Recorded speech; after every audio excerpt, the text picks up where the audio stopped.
Hello friends, Jai Bharat, Jai Hindustan. I am Mayank Rajesh and you are watching Info and Study. Friends, from today we are starting a very important topic for the examination point of view, and that is Buddhism. Basically, this topic is very important for UPSC and even for any other PCS exam, even for SSC exam. This is very important topic. Basically, this is important for other regions also. When you move on to the other topics in ancient India, like Mauryan period, and even after the Mauryan period, you'll find yourself connected with this topic. So let's start the class. दोस्तों, आज से हम जो topic शुरू करेंगे काफी लंबा topic है, ठीक है। ये काफी कई वीडियो इसमें लगेंगे। I think it will take at least 7 to 8 videos, what I think, may be कि ज्यादा भी लग जाए, ठीक है। बट हम कोशिश करेंगे कि एक एक चीज को, एक एक बात को हम बहुत ही थ्रेडवेयर समझें इस वीडियो में। आज से हम बुद्धिज्म की शुरुआत कर रहे हैं, ठीक है। ये बहुत इंपॉर्टेंट टॉपिक है क्योंकि मैंने कहा कि आगे जब आप मौर्यन पीरियड में जाएंगे तो वहां से भी पाएंगे कि वहां से भी ये बहुत ज्यादा कनेक्टेड है, और उसके आगे भी लेटर मौर्यंस में कुषाणों तक भी देखेंगे आप। वहां की आपको बुद्धिज्म से रिलेटेड बहुत सारे टॉपिक्स मिलेंगे और बहुत सारे फिलॉसफी मिलेंगे जहां से आप अपने आप को कनेक्ट कर पाएंगे बुद्धिज्म से रिलेटेड। लेकिन इसको समझने के पहले, टॉपिक को शुरू करने से पहले हमें ये जानना जरूरी है कि इसका बैकग्राउंड क्या रहा। देखिए, हमने पिछले कई वीडियो से हमने बात की है 6th सेंचुरी बीसी की, ठीक है। 6ठी शताब्दी ईसा पूर्व की हमने बात की है। देखिए यहां पर क्या था कि वैदिक पीरियड के खत्म होते ही हमने बात करनी शुरू कर दी थी किसकी? 6th सेंचुरी बीसी की। जो वैदिक पीरियड का हमारा समय था 1500 to 600 बीसी, 1500 से 600 ईसा पूर्व का, ठीक है। वैदिक पीरियड दो पार्ट में बटा है। ऋग वैदिक पीरियड, इसी को हम अगली वैदिक पीरियड, हिंदी में पूर्व वैदिक काल कहेंगे, जिसका टाइम पीरियड है 1500 to 1000 बीसी। उसी तरह लेटर वैदिक पीरियड यानी कि उत्तर वैदिक काल, और इसका टाइम पीरियड है, देखिए 1000 पे पूर्व वैदिक काल खत्म होता है और फिर 1000 से 600 बीसी तक का या ईसा पूर्व तक का जो समय है लेटर वैदिक पीरियड है। यानी कंप्लीट 1500 to 600 बीसी जो है वो पूर्व वैदिक काल का समय है। पूर्व वैदिक काल के खत्म होते होते हमने शुरुआत की थी 6th सेंचुरी बीसी की, और हमने ये कहा था कि this period was a period of great changes, revolutionary changes हुए, यहां पर क्रांतिकारी परिवर्तन हुए, ठीक है। और इसे इसीलिए कहा जाता है महान परिवर्तनों का काल, ठीक है। और 6th सेंचुरी बीसी में फिर हमने क्या देखा? हमने महाजनपदों को देखा, ठीक है। महाजनपद को देखा, उसके बाद हमने उसी समय महाजनपदों में हमने 16 महाजनपदों को देखा था, ठीक है। अभी मैं बताऊंगा सारा थोड़ा ताकि आपका बैकग्राउंड बन जाए। 16 महाजनपदों को देखा, यहां मैंने बनाया हुआ है, सारे जनपदों का नाम मैंने नहीं लिखा, बता दूंगा एक बार। फिर उसी दौरान हमने सक्सेस ऑफ मगध देखा, मगध का उत्कर्ष देखा। फिर हमने द्वितीय नगरीकरण यानी सेकेंड अर्बेनाइजेशन का फेज भी देखा इसी दौरान। ये सारे 6th सेंचुरी बीसी के ही हैं। और पिछला वीडियो हमारा सेकेंड अर्बेनाइजेशन पे यानी द्वितीय नगरीकरण पे ही खत्म हुआ था। और उसके बाद हम कुछ धार्मिक आंदोलन देखेंगे 6th सेंचुरी बीसी में, और यही धार्मिक आंदोलन जो है आप देखेंगे कौन सा।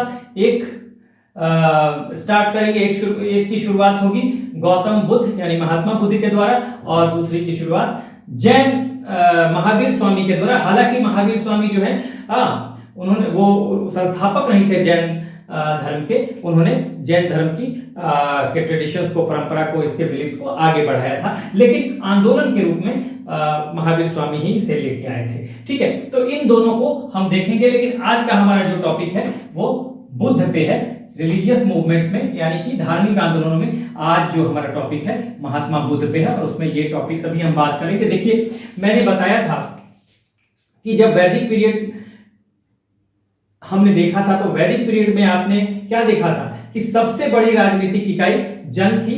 एक बार समझ लीजिए ताकि आपका पृष्ठभूमि पूरी तरह से इस टॉपिक का बन जाए, एक तरह से बैकग्राउंड बन जाए। हाँ, इसमें क्या था कि सबसे छोटी इकाई, हाँ, the smallest unit of the smallest social और पॉलिटिकल यूनिट यू में से इन द ऋग्वैदिक पीरियड आप देखेंगे कुल या फैमिली थी, उसके ऊपर ग्राम, ठीक है, यानी कई कुल को मिला के ग्राम बनेगा, कई ग्राम को मिला के फिर विश्व बनेगा, और सबसे बड़ी राजनीति क्या,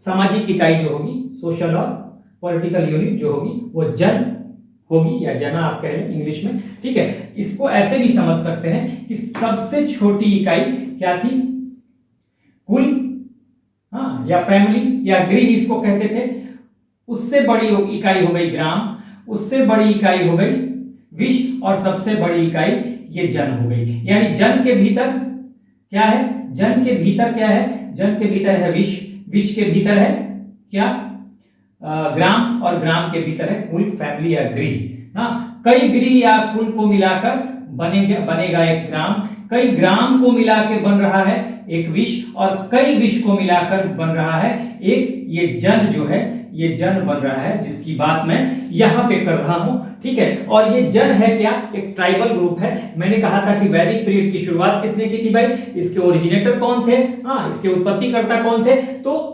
आर्यंस थे। और आर्यंस भारत में कई फेजेज में आते हैं, मैंने बताया हुआ है, और कबीलों के समूह के रूप में आते हैं। हाँ, ये ट्राइब्स हैं, ठीक है ना, एक ट्राइबल ग्रुप है पूरा, एक ट्राइबल ग्रुप आता है, फिर कुछ दिनों के बाद एक और आता है, फिर कुछ दिनों के बाद एक और आता है, ऐसे करके ट्राइबल ग्रुप आते जाते हैं। और कुछ यहाँ पे अनारियों के भी ग्रुप हैं, वो भी ट्राइबल ग्रुप है, ठीक है। तो ये ट्राइबल ग्रुप जो है, हाँ, उसी की सबसे बड़ी इकाई जो है वो जन है, जो मैंने अभी यहाँ पे बताया है। और ये बात है ऋग्वैदिक पीरियड की। ऋग्वैदिक पीरियड में जन जो है सबसे बड़ी इकाई है। ये जन जो है, हाँ, जन में कुछ लोग हैं, और जन का मुखिया जो है या राजा जो है, या जो राजन्य कहते थे, इसको जनस्य गोपा भी कहते थे, हमने सारा डिटेल पढ़ा हुआ है। तो जब लड़ाई होगी, युद्ध होगा, तो युद्ध किसी क्षेत्र विस्तार के लिए, यानी लैंड के लिए, जमीन के लिए लड़ाई नहीं होगी, यहां लड़ाई होगी सिर्फ ये जन जो कबीला है, जन क्या है, कबीला एक ट्राइबल ग्रुप है, ठीक है। ये ट्राइबल ग्रुप जो है उसमें जो लोग रहते हैं उनकी रक्षा के लिए, और पशुधन की रक्षा के लिए, और खासकर गायों के लिए। कहा गया है कि इन द ऋग्वैदिक पीरियड और in the early Vedic period wars were fought for the sake of cows, ठीक है ना। तो उसके प्रोटेक्शन के लिए होगा। मैं आपको बता दूं, ये जैसे मैंने बताया यहां पर, यही आपको देखिए, मैं जब भी पढ़ाता हूं पूरा पृष्ठभूमि लेके चलता हूं ताकि आप लोगों को दिक्कत ना हो। ये देखिए, ये समझ लीजिए कि ट्राइबल ग्रुप है, हाँ, यदु, अनु, भरत, तुर्वस, ठीक है, पख्त, हाँ, भलानस, ऐसे करके ये अनार्यों का ग्रुप है, यानी कि आर्यों का भी ग्रुप है, अनार्यों का भी ग्रुप है, हाँ, ध्रुव, ऐसे करके बहुत सारे ग्रुप हैं, अलग अलग ये ट्राइबल ग्रुप हैं। और यही एक ट्राइबल ग्रुप को कहा जाएगा, ये आर्यों के ग्रुप है, हाँ, यदु, अनु, भरत, तुर्वस, किवी, हाँ, हाँ, ध्रुव और किवी, ये जो है ये आपको आर्यों के ग्रुप है। लेकिन पख्त और भलानस जो है ये अनार्यों के ग्रुप है, ये ट्राइबल ग्रुप है। और यही एक जन हो गया, दो जन, तीन जन, इन्हीं को जन कहा जाता था। आर्यों का ग्रुप है, कबीलाई ग्रुप है, ठीक है, कबीले हैं ये, ठीक है, तो इनको कहा जाएगा जन। तो जन लड़ाई करते थे, जनों की जब लड़ाई होती तो सिर्फ लोगों की रक्षा के लिए और पशुधन की रक्षा के लिए, ये मैंने बता दिया था। तो यहां पर सबसे बड़ी इकाई जन थी, मैंने बताया था, ठीक है, जन।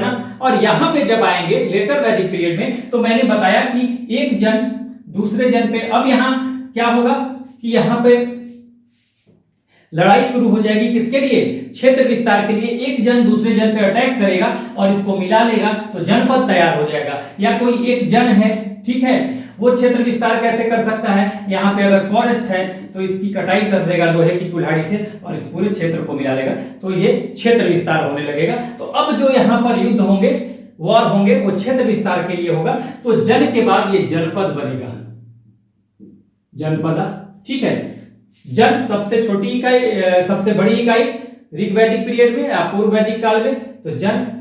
लेटर वैदिक पीरियड में यही कई जन मिलेंगे और फिर जनपद बना देंगे और उसके बाद यहां से महाजनपद की शुरुआत हो जाएगी 6th सेंचुरी बीसी में। इसलिए हम 6th सेंचुरी बीसी को हम महाजनपद पीरियड भी कहते हैं, 6th सेंचुरी बीसी को हम द्वितीय नगरीकरण का काल भी कहते हैं, 6th सेंचुरी बीसी को हम बुद्ध पीरियड भी कहते हैं। हाँ, कुछ भी कह ले 6th सेंचुरी बीसी को, तो कोई अंतर नहीं पड़ता है, ठीक है ना। तो यहाँ पे 6th सेंचुरी बीसी में आप देखेंगे जनपद अब बड़े बड़े महाजनपदों में कन्वर्ट होने लगेंगे और 16 महाजनपद की हमने चर्चा की थी। कंबोज, मैंने सबका नाम नहीं लिखा है, कंबोज, गांधार, उसके बाद ये कुरु महाजनपद, कुरु के बाद ये सुरसेन जिसकी राजधानी मथुरा थी। हाँ, कुरु आज का मेरठ, हरियाणा, दिल्ली का जो क्षेत्र है तो वो कुरु हो जाएगा। उसके बाद चेदी महाजनपद, बुंदेलखंड वाला एरिया है ये, मध्य प्रदेश का जो बुंदेलखंड का एरिया जो मध्य प्रदेश वाला एरिया बुंदेलखंड का, वो आएगा इसमें, ठीक है। उसके बाद यहाँ पे देखिए वत्स, काशी, मगध, अंग, यहाँ पर पांचाल, फिर कौशल, फिर मल और वज्जी। मैंने कुछ ही का नाम लिखा है इसलिए कि कुछ का अभी इंपॉर्टेंस है मैं बताऊंगा। ये अवंती हो गया, ठीक है, जो कि अवंती आपको मध्य प्रदेश का भी कुछ क्षेत्र लेगा, कुछ राजस्थान का भी क्षेत्र लेगा, ठीक है। लेकिन राजस्थान के क्षेत्र में प्रॉपर जो है एक ही महाजनपद था, वो मत्स्य था, और साउथ में एक था कौन, अशमक। साउथ में एक ही महाजनपद था, अशमक महाजनपद। आज के महाराष्ट्र, आंध्रा और तेलंगाना का कुछ क्षेत्र ये लेगा, ठीक है। इट मींस कि हमने बता दिया था कि यहां से यहां तक अगर ये नर्मदा नदी है, यहां से नर्मदा नदी के उत्तर में 15 महाजनपद और दक्षिण में सिर्फ एक महाजनपद और गंगा घाटी वैली में सबसे ज्यादा महाजनपद है। ये तो हमने देख लिया था पूरा डिटेल में। यहां मैं इसलिए बता रहा हूं कि जब हम बुद्ध को पढ़ेंगे तो बुद्ध का संबंध, महात्मा बुद्ध का संबंध इसी कौशल महाजनपद से है जो नेपाल में पड़ता था। इसका कुछ क्षेत्र नेपाल में, कुछ इंडिया में भी होगा, ठीक है। तो नेपाल का में जो पड़ता था कपिलवस्तु, और कपिलवस्तु में था लुम्बिनी जहां पे महात्मा बुद्ध का जन्म स्थान था। तो इसका कौशल का बहुत इंपॉर्टेंस है। महात्मा बुद्ध के जन्म स्थान का संबंध आ जाता है एग्जाम में, तो कौशल से है महात्मा बुद्ध के जन्म स्थान का संबंध। और मल से क्यों है, तो मल के कुशीनगर में, मल महाजनपद में कुशीनगर पड़ता था, या कुशीनगर उसको बोलेंगे, वहां पे महात्मा बुद्ध की मृत्यु हुई थी। तो ये इसके लिए आप ध्यान रखेंगे, ठीक है, ये बात थी। अब हमने ये बताया था कि महाजनपदों में 16 महाजनपद में ये मगध है। तो मगध देखिए जो स्ट्रॉन्ग थे, मगध देखिए मैंने बड़े बड़े बनाए हैं, मगध, अवंती, ये थोड़ा वत्स, कौशल, हाँ, ये सब थोड़े स्ट्रॉन्ग थे। तो इनमें आपस में टसल होगा। 16 में से जो 4-5 स्ट्रॉन्ग हैं उनका टसल होगा और फिर उसमें से मगध का उत्कर्ष हो जाएगा। ये भी 6th सेंचुरी बीसी की बात है। तो मगध जो है, मगध उभर के सामने आएगा और यहीं से एक मौर्य साम्राज्य की स्थापना होगी, जो हम इसके बाद जब हमारा ये पूरा टॉपिक धार्मिक आंदोलन वाला खत्म हो जाएगा बुद्ध और जैन का, तो उसके बाद हम मौर्यस में आएंगे, ठीक है। तो ये मगध का उत्कर्ष हमने देखा और फिर लास्ट वीडियो में हमने सेकेंड अर्बेनाइजेशन को देखा और यही पीरियड जो है 6th सेंचुरी बीसी का पीरियड है। तो इसीलिए मैंने कहा कि आप महाजनपद पीरियड कहिए या सेकेंड अर्बेनाइजेशन या द्वितीय नगरीकरण का काल कहिए या धार्मिक आंदोलनों का काल कहिए, तो ये सारा जो है किसका है, 6th सेंचुरी बीसी का है। धार्मिक आंदोलनों का मैंने कहा पीरियड ऑफ ग्रेट चेंजेस। देखिए धार्मिक आंदोलन भी बहुत बड़ा परिवर्तन लाएगा आगे। अब फिर हम धार्मिक आंदोलन की बात करते हैं। देखिए लेटर वैदिक पीरियड में हमने बताया था, लेटर वैदिक पीरियड में कर्मकांड बहुत बढ़ गए थे, ब्राह्मणों का वर्चस्व बढ़ गया था, सेक्रीफाइसेस, बलि, अंधविश्वास, ठीक है, बहुत सारी ऐसी चीजें थी। हाँ, पशुधन की कमी होने लगी। हाँ, तो ये सब चीजें यहाँ पे बढ़ने लगी थी, कर्मकांड, अंधविश्वास, किसी शब्द के उच्चारण पे ज्यादा जोर दिया जाता था। मैजिकल वर्ड्स जो होते थे, अगर शब्द का उच्चारण गलत हो गया, प्रोनाउंसिएशन गलत हो गया, तो कहा जाएगा कि अनर्थ हो जाएगा। तो ब्राह्मणों ने अपना वर्चस्व बना रखा था और एक तरह से देखा जाए तो पूरी तरह से अंधविश्वास में और कर्मकांडों में लोग लिप्त रहते थे। सुबह से शाम तक कर्मकांड कर रहे लोग। तो ये इसको देखकर ही ये जो रिलीजियस मूवमेंट हुआ, इसके विरोध में ही ये रिलीजियस मूवमेंट उभर के आता था, दोनों उभर के आया था। और यही बुद्ध और जैन दोनों क्या करेंगे, महात्मा बुद्ध और महावीर स्वामी दोनों इन वैदिक कर्म कांडों का विरोध करेंगे और इन्हीं के विरोध में ये दो धर्म उभर के आएंगे। जैन तो पहले से ही था, लेकिन जैन का धर्म का प्रचार प्रसार ज्यादा करेंगे, संस्थापक नहीं थे महावीर स्वामी, लेकिन ये प्रचार प्रसार इनके समय में ज्यादा होगा। ठीक है, तो ये जैन धर्म और बौद्ध धर्म ये दोनों आएंगे इन्हीं वैदिक कर्म कांडों के खिलाफ। तो ये दोनों मूवमेंट आ जाएंगे। ठीक है, दोनों मूवमेंट होंगे, रिलीजियस मूवमेंट। ठीक है, बौद्ध धर्म आएगा, जैन धर्म आएगा। और आज का जो हमारा टॉपिक होगा ये बौद्ध धर्म पे है। ठीक है, बौद्ध धर्म पे है। महात्मा बुद्ध के जीवन से लेकर उनकी शिक्षा, हाँ, उनकी फिलॉसफी, उन सबको हम देखेंगे। तो आज का हमारा जो टॉपिक है, लेकिन आज का टॉपिक ये पूरा नहीं हो पाएगा, बहुत बड़ा टॉपिक है। हाँ, it will take I think 7 to 8 videos at least. ठीक है ना, तो इवन ज्यादा भी हो सकता है। तो देखिए हमारा जो बुद्ध के बारे में है, बौद्ध धर्म के बारे में जो है, ये हमारे जो इसमें डिफरेंट जो पॉइंट्स बनेंगे वो सिद्धार्थ है। पहले महात्मा बुद्ध के बचपन का नाम जो सिद्धार्थ है, तो सिद्धार्थ से ज्ञान प्राप्ति तक यानी महात्मा बुद्ध या गौतम बुद्ध बनने तक की कहानी को आज देखेंगे हम। उसके बाद हम देखेंगे फिलॉसफी को। इसमें जो पॉइंट है महात्मा बुद्ध की या बौद्ध धर्म की मान्यताएं क्या है, यानी फिलॉसफी क्या है, दर्शन क्या है। दर्शन का मतलब कि आत्मा को लेकर, हाँ, दुनिया को लेकर, परमात्मा को लेकर। ठीक है ना, क्या दर्शन है, क्या सोचता है बौद्ध धर्म पूर्व जन्म को लेकर। तो यहां पढ़ेंगे टीचिंग, शिक्षा क्या है, इसको देखेंगे। ठीक है, बुद्धिस्ट काउंसिल, 4 बुद्धिस्ट काउंसिल यानी संगीति, बौद्ध संगीति हुई है 4, उनके बारे में जानेंगे। फिर बुद्धिस्ट साहित्य, हाँ, बौद्ध साहित्य, बुद्धिस्ट लिटरेचर, बौद्ध साहित्य को हम जानेंगे, बुद्धिस्ट लिटरेचर को जानेंगे। हाँ, फिर देखिए यहाँ बुद्धिस्ट काउंसिल जब होगा ना, तो यहीं से लिटरेचर भी आएगा और यहीं से स्प्लिट भी होगा, यानी विभाजन भी होगा बौद्ध धर्म में, वो देखेंगे बाद में। हाँ, बौद्ध संघों के बारे में जानेंगे, क्लाइमेक्स यानी कि उत्थान को देखेंगे, और फिर बौद्ध धर्म के पतन को भी हम देखेंगे। तो सारे अलग अलग पॉइंट्स को हम डिस्कस करेंगे अलग अलग वीडियो में। किसी में हो सकता है 2-3 पॉइंट एक साथ कर लें, किसी में एक करें, और लेंथ के हिसाब से। ठीक है ना, तो आज का जो हमारा टॉपिक है ये सिद्धार्थ जो है, सिद्धार्थ से महात्मा बुद्ध तक की कहानी को आज हम देखेंगे, यानी गौतम बुद्ध बनने तक की कहानी, और इवन डेथ को भी देखेंगे हम, डेथ तक की कहानी। तो पूरा ये हम उनके जीवन को अभी देख लेंगे। उसके बाद फिलॉसफी, टीचिंग्स, काउंसिल के बारे में सारा धीरे धीरे हम इन सारी चीजों की चर्चा करेंगे। तो आइए फिलहाल हम आज के इस टॉपिक पे बढ़ते हैं। ठीक है, तो आइए हम महात्मा बुद्ध के बचपन की कहानी से शुरू करते हैं, जन्म से शुरू करते हैं। ठीक है, तो देखिएगा, अभी वो सिद्धार्थ के रूप में रहेंगे, जब ज्ञान की प्राप्ति हो जाएगी तो वो बुद्ध हो जाएंगे। ठीक है, तो देखिए यहां पर आपको मैं बताऊं कि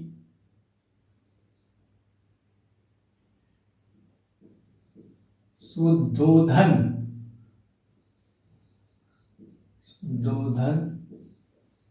और ये मैंने प्लस कर दिया, ये है महामाया, ये माइनस कर दिया। ये शादी कराया मैंने इस एरो वाले लाइन से, दोनों तरफ से मैंने एरो दिया है, मैरिज का साइन है। और देखिए ये जो सुद्धोधन है और महामाया जो है, इनके पुत्र हैं कौन, सिद्धार्थ।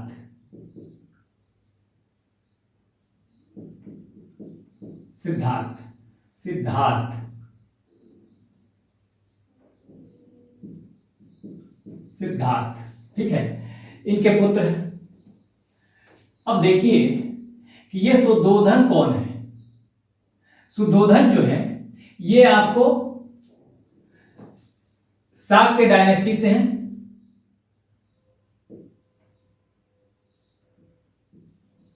Shakya dynasty of Kapilavastu, Kapilavastu Nepal. मैंने अभी अभी बताया ना कि ये कौशल महाजनपद से इनका संबंध है। हाँ, ये अभी अभी बताया मैंने आपको, एक बार देख लीजिए फिर से ताकि भूले नहीं चीज। ठीक है, ये अभी अभी मैंने बताया था, देखिए।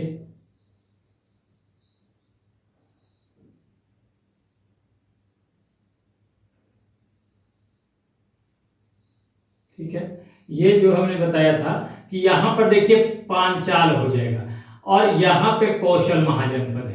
ये हिमालय वाले क्षेत्र में है, नेपाल वाले क्षेत्र में भी है, और कुछ भारत का भी क्षेत्र है। ठीक है, तो ये पांचाल जो है ना, कौशल जो है, ये कौशल है, और ये पांचाल है। इसके बाद मल्ल होगा और फिर वज्जी होगा। तो ये कौशल महाजनपद में ही कपिलवस्तु आता था। ठीक है, और सुधोधन वहीं के शाक्य डायनेस्टी के थे। हाँ, और ये आप यहाँ पे लिख लीजिए नेपाल, और ये पड़ता किस में था? कपिलवस्तु। कपिलवस्तु के बारे में आप लिख लीजिए, कपिलवस्तु जो था कौशल महाजनपद है, ऐसे लिख लीजिए, कौशल महाजनपद। मैंने दिखा दिया कौशल। तो ये आपको ध्यान रखना पड़ेगा कि महात्मा बुद्ध का जन्म कहाँ हुआ था, या सिद्धार्थ का जन्म कहाँ हुआ था। तो आप कहेंगे कपिलवस्तु में, नेपाल के कपिलवस्तु में। किस घराने से संबंध रखते थे? तो शाक्य डायनेस्टी, शाक्य वंश से, इनके फादर शाक्य वंश के थे, नेपाल के कपिलवस्तु के। और ये किस महाजनपद में पड़ता था कपिलवस्तु? तो कौशल महाजनपद। ठीक है, ये आपको ध्यान रखना है। अब देखिए सिद्धार्थ की अगर बात करें तो सिद्धार्थ की भी हम शादी करा देते हैं, किससे? यशोधरा। देखिए, और इनसे एक बेटा है, दोनों का राहुल। ठीक है, इनसे एक बेटा है राहुल, ये राहुल है, ये बेटा देखो प्लस हो गया, प्लस राहुल। ये मैरिज का साइन मैंने बार बार बताया है। अब देखिए, अब हम जानते हैं सिद्धार्थ के बारे में कुछ। सिद्धार्थ की अगर हम बात करें तो बर्थ को देखें। ठीक है, तो बर्थ कहीं 563 मिलेगा, और कहीं 566 BC भी मिलेगा। ठीक है, ज्यादातर हालांकि एनसीईआरटी में 563 है ज्यादातर, आपको ये मिलेगा आपको। तो जो भी हो, दोनों का आप याद रखिए। ठीक है, बर्थ और बर्थ प्लेस की जहां तक हम बात करेंगे, बर्थ प्लेस तो हमने अभी बताया, बर्थ प्लेस है लुम्बिनी। लुम्बिनी, और लुम्बिनी कहां पे है भाई? Kapilvastu, Nepal.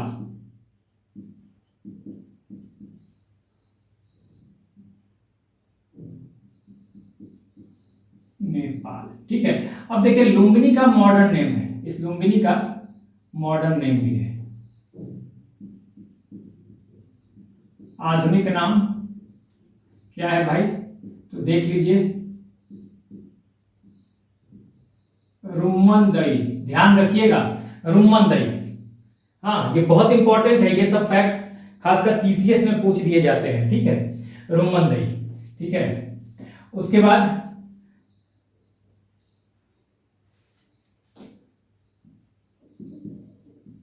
on the 7th day of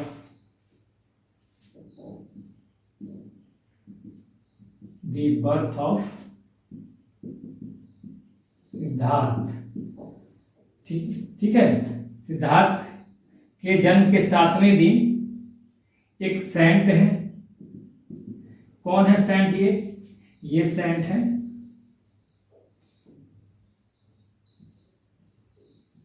कालदेवा या कौंडिन्य। ठीक है ना, कालदेवा या कौंडिन्य। तो ये कहते हैं कि ये जो सिद्धार्थ हैं, इनके अनुसार सिद्धार्थ जो है या तो वॉरियर बनेंगे, यानी कि योद्धा बनेंगे, या फिर सेंट बनेंगे। किसके बारे में कहा जा रहा है? सिद्धार्थ के बारे में कहा जा रहा है। ठीक है ना, ये सिद्धार्थ के बारे में ही दोनों बातें कही जा रही है कि सिद्धार्थ या तो वॉरियर बनेंगे। कौन कह रहा है? कौंडिन्य कह रहे हैं, या तो ये वॉरियर बनेंगे या सेंट बनेंगे, यानी कि या तो ये योद्धा बनेंगे या सन्यासी बनेंगे। ये बातें आपको ध्यान रखनी है, ठीक है। तो देखिए ये जो सेंट जो है ये भविष्यवाणी करते हैं कि या तो ये योद्धा बनेंगे या सन्यासी बनेंगे। तो ये क्या करते हैं, शुद्धोधन ये तो राजा है, ठीक है, ये क्या करेंगे कि सिद्धार्थ को सारे राजसी सुख के बीच में रखेंगे, हर तरह के राजसी सुख, कभी मतलब कोई कमी ना होने पाए, ताकि इनका बाहरी दुनिया से कांटेक्ट ना हो पाए, ठीक है। क्योंकि इन्होंने सोच लिया था भाई कि इन्होंने सुन लिया था कि ये सन्यासी भी हो सकते हैं, तो ये सोचने लगे कि भाई इनके बाद इनका जो राजपाट है कौन देखेगा। इस वजह से इन्होंने भोग विलास की वस्तुओं में इनको लिप्त करना चाहा, लेकिन असफल रहे, ठीक है। एक दिन सिद्धार्थ अपने महल से निकलते हैं, ठीक है। एक दिन वो, ये मिटाता हूं मैं,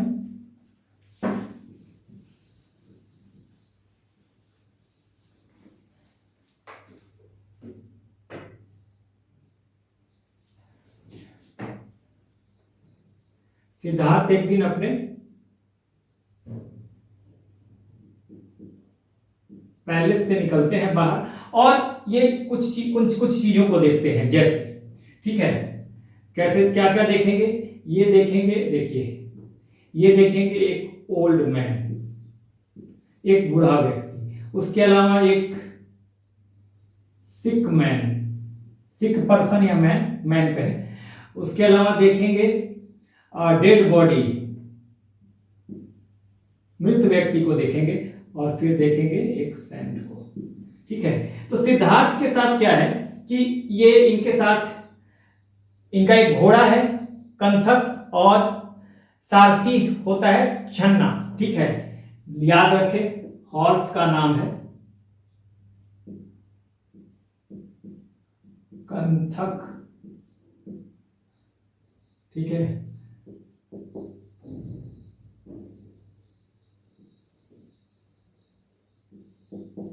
सिद्धार्थ के हॉर्स का नाम है कंथक, ठीक है। और जो सारथी है, जो चैरियटर है, जो रथ चलाता है, सारथी ही लिख लीजिए आप, सारथी जो रथ चलाएगा वो है कौन, छन्ना या चन्ना, छन्ना, इसको आप कहेंगे कंथक, हिंदी में लिख लीजिए कंथक, ठीक है। तो देखिए ये बाहर निकलते हैं, तो एक बूढ़े व्यक्ति को देखते हैं, तो पूछते हैं भाई कि इससे छन्ना से, सारथी से, अपने चैरियटर से, कि ये कौन है भाई। तो बताता है भाई कि ये बूढ़ा हो चुका है, इसके चेहरे पर झुर्रियां थी, आंखें धसी हुई थी। तो बोले कि भाई कौन है ये, कैसे हो गया। तो बताया जो सारथी है कि एक दिन हर व्यक्ति को इस उम्र से गुजरना पड़ता है। फिर वो आगे बढ़ते हैं तो एक बीमार व्यक्ति को देखते हैं, ठीक है। तो पूछते हैं भाई कौन है, ये क्यों ऐसा दिख रहा है।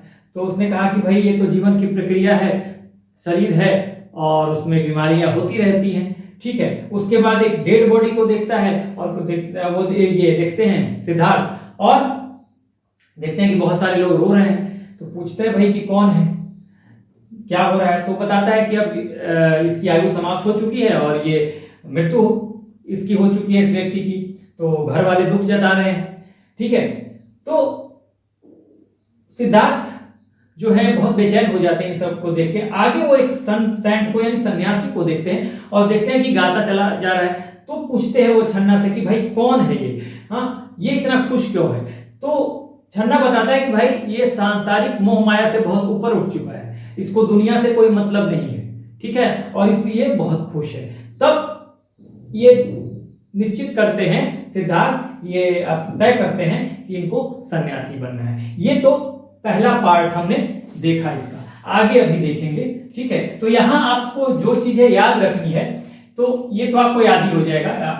ऐसे ये सब ये नहीं पूछेगा कि बचपन का नाम क्या था या इनके बेटे का नाम क्या था। हो सकता है कोई ऐसा एग्जाम हो एसएससी, उसमें पूछ रहे, लेकिन यूपीएससी और पीसीएस में नहीं पूछने वाला है। हाँ, एक बात जान जाइए, मैं यहां लिख देता हूं, यूपीएससी मैंने बताया है अभी, पीसीएस के लिए बहुत ही इंपॉर्टेंट टॉपिक है।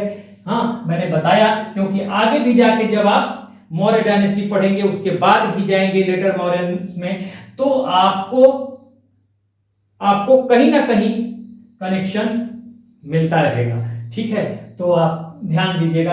अब ये फादर जो थे शुद्धोधन थे, ये आ सकता है कि शाक्य डायनेस्टी से ये बिलोंग करते थे, शाक्य वंश से, कपिलवस्तु के। ठीक है, और किस महाजनपद में पड़ता था या किस महाजनपद से इनका संबंध था, तो कौशल महाजनपद से, यहीं पे इनका जन्म हुआ था। ठीक है, और उसके बाद ये याद रख सकते हैं कि किस गुरु ने कहा था। और ये चूंकि ये कई बार एग्जाम में आता है, घोड़े का नाम और सारथी का नाम, तो ये आ जाता है, तो ये मोटा मोटी आपको याद हो जाएगा, कोई बड़ी बात नहीं है। अब हम नेक्स्ट स्टेप में आगे बढ़ेंगे। चलिए, अब यहां से आपके सवाल बनने शुरू होंगे। ठीक है ना, प्रश्न बनने शुरू होंगे। तो अब देखिए, यहां से बहुत गौर से देखिएगा। देखिए, अब तक तो हमने देखा कि कैसे बुद्ध डिसाइड करते हैं, सिद्धार्थ डिसाइड करते हैं कि भाई उन्हें सन्यासी बनना है, सन्यास का जीवन लेना है, हाँ वही जीवन, उसी जीवन में जाना है। तो इनकी उम्र है, देखिए ये इनका पैलेस है, नोट करते रहिएगा, और 29 इयर्स की इनकी उम्र है। ठीक है, 29 इयर्स की उम्र है। तो 29 इयर्स की उम्र में ये क्या करते हैं,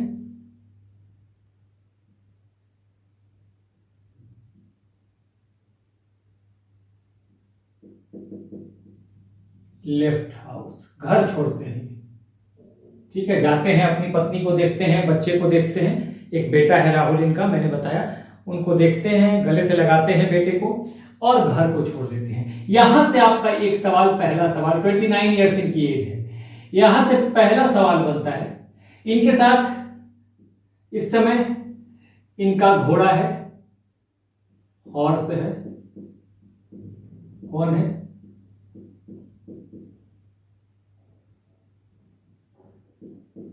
कंथक, और सारथी जो है, ठीक है, सारथी चैरिएटर कहें, सारथी चैरिएटर हिंदी में बोलते हैं, चैरियट बोलते हैं रथ को, जो रथ चलाएगा, चैरिएटर। तो ये यहां पर कंथक और सारथी जो है वो उसका नाम है छन्ना या चन्ना। ठीक है, ये दोनों होते हैं इनके साथ। देखिए, जो घर छोड़ेंगे, ये जो घर छोड़ते हैं, ये बड़ा इंपॉर्टेंट है, आपको याद रखना। इसको कहा जाता है महाभी निष्क्रमण, महाभी निष्क्रमण। ठीक है, महाभी निष्क्रमण कहा जाता है। मैं इसे हिंदी में ही लिखूंगा, क्यों, क्योंकि आप अंग्रेजी में भी उसे महाभी निष्क्रमण ही कहेंगे। ठीक है, तो ऐसे ही आप लिख दीजिएगा, जब ये घर छोड़ेंगे तो उसको कहा जाता है महाभी निष्क्रमण, महाभी निष्क्रमण। ठीक है, महाभी निष्क्रमण, ध्यान रखिएगा, ये बहुत इंपॉर्टेंट है, महाभी निष्क्रमण। तो ये आपको ध्यान रखना है। उसके बाद थोड़ा नीचे मैं लिख दूं, कहीं पता नहीं ऊपर कट जाए, तो ये जब घर छोड़ेंगे तो महाभी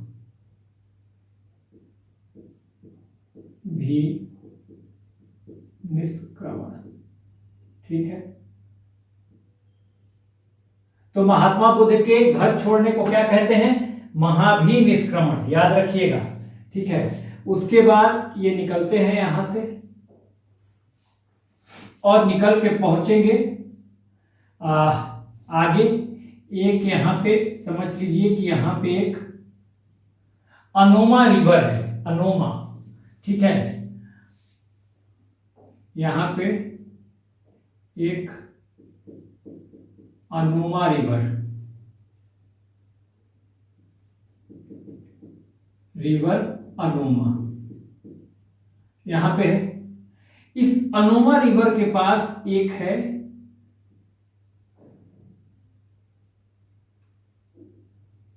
अनूपी उद्यान, अनूपी गार्डन।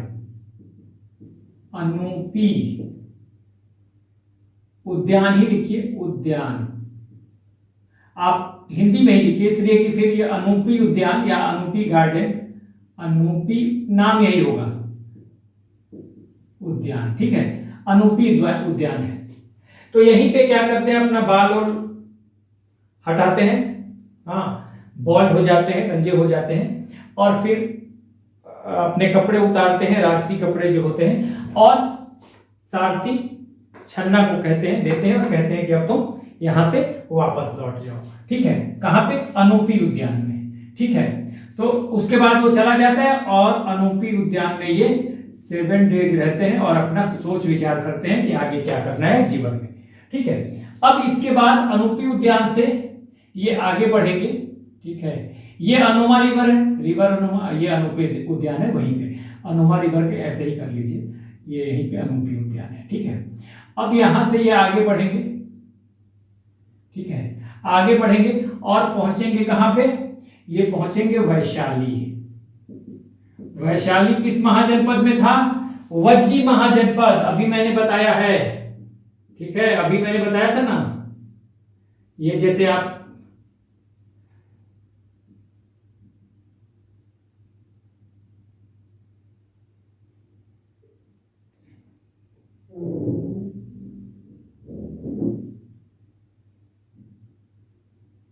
देखिए यहां पे मैंने बताया था ना, ये पांचाल, ये कौशल, ये मल्ल और ये वज्जी। तो वज्जी महाजनपद में की राजधानी थी, 8 राज्यों का संघ था वज्जी महाजनपद, 8 राज्यों का संघ है ये, ठीक है ना, 8 राज्यों का संघ है। तो ये वैशाली पहुंचते हैं, वज्जी की राजधानी, ठीक है। ये मैं समझाते रहता हूं आप लोगों को ताकि आप लोग को याद रहे। वैशाली पहुंचेंगे, ठीक है, तो वैशाली में ये मिलते हैं किससे, अलार कलाम, अलार कलाम, ठीक है, ये सांख्य दर्शन के प्रणेता थे, ठीक है, गुरु थे सांख्य दर्शन के, तो लिख सकते हैं सांख्य दर्शन, ठीक है।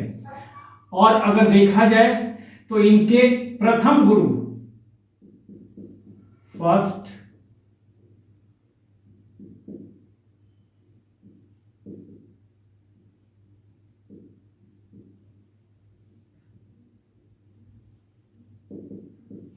स्पिरिचुअल गाइड कहें, प्रथम गुरु भी लिख सकते हैं, हिंदी में आप गुरु भी लिख रहे हैं इसे, या प्रिसेप्टर कह सकते हैं। तो वैशाली में इनकी मुलाकात होती है अलार कलाम से, जो कि इनके प्रथम स्पिरिचुअल गाइड हैं या गुरु हैं, जो भी कह लें, प्रिसेप्टर हैं। तो पहले गुरु कौन है, अलार कलाम, इनके साथ कुछ दिन रहते हैं लेकिन इनकी संतुष्टि नहीं होती है, तो फिर ये वैशाली से आगे बढ़ेंगे और वैशाली से आगे बढ़ के पहुंचेंगे राजगृह, मगध की राजधानी राजगृह, ठीक है, राजगृह, हाँ, या गिरिब्रज, गिरि मतलब पहाड़ी, ब्रज मतलब घिरा हुआ, 5 पहाड़ियों से घिरा हुआ था, मगध की राजधानी बिंबिसार के समय में मैंने बताया था, ठीक है। तो गिरिब्रज इसको और आधुनिक समय में इसकी पहचान की जाती है कुशाग्रपुर के रूप में, ये ध्यान रखिएगा, बार बार मैं बताते रहता हूं। राजगृह, तो राजगृह में इनकी मुलाकात होती है Rudraka Ramchandra,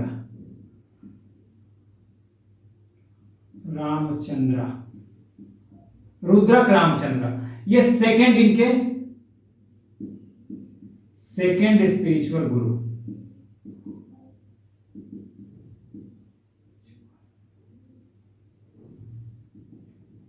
second spiritual guide. तो पहले गाइड हैं स्पिरिचुअल गाइड, पहले गुरु अलार कलाम और दूसरे गुरु रुद्रक रामचंद्र। तो ध्यान रखना है आपको, पहले 2 गुरु को आपको ध्यान में रखना है, ठीक है, रुद्रक रामचंद्र। उसके बाद यहां से ये निकलेंगे राजगृह से, तो देखिए राजगृह से, यहां पर नाम लिख दूंगा ताकि आगे बढ़ने में दिक्कत ना हो, राजगृह, राजगृह, ठीक है। अब राजगृह से ये पहुंचते हैं उरुवेला, ठीक है,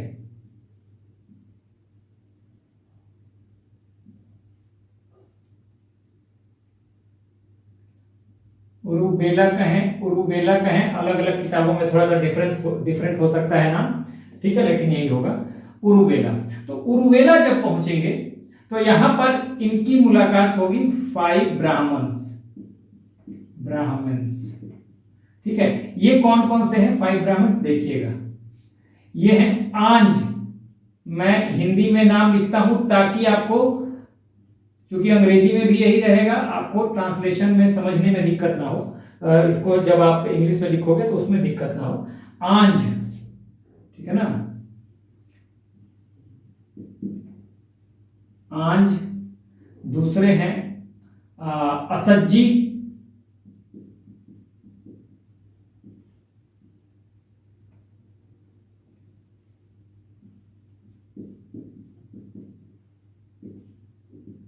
असज्जी, देखिएगा, लिखिएगा इसको। वप, ठीक है, भद्दिए या भद्दी, और कोंडिन, यही नाम होगा अंग्रेजी में भी, आप लिख लीजिएगा। आंज, असजी, वप, भद्दिए और कोंडिन। तो ये नाम है, 5 ब्राह्मण यहां पे मिलते हैं, ठीक है। तो इनके साथ ये क्या करते हैं कि इन 5 ब्राह्मणों के साथ ये करेंगे 6 इयर्स तप। इनके साथ गौतम बुद्ध क्या करेंगे, इनके साथ 6 इयर्स तप करेंगे, ठीक है ना, तपा, इनके साथ मिलके 6 साल तप करेंगे गौतम बुद्ध, ठीक है। ध्यान रखिएगा, 5 ब्राह्मण हैं, आंज, असज्जी, वप, भद्दी और कोंडिन, इनके साथ मिलते हैं उरुबेला में और 6 साल इनके साथ तप करते हैं, ठीक है। तो अब क्या होगा, ये जब तप करते हैं तो एक दिन ऐसा होता है कि यहाँ पे उरुबेला की एक सेनानी है, ठीक है ना, उनकी एक बेटी है सुजाता, ठीक है। तो सुजाता एक दिन खीर लेके आती है और सिद्धार्थ जो है, ठीक है, यहां पे सिद्धार्थ लिखिए, सिद्धार्थ लेफ्ट हाउस, सिद्धार्थ के बारे में ही कहानी चल रही है, ठीक है ना। ये सिद्धार्थ यहां पे पहले से निकलेंगे। और तो सिद्धार्थ क्या करते हैं कि 5, यहां पे लिखी दूं मैं, यहां पे सिद्धार्थ है, पहले से तो रहेगा ही,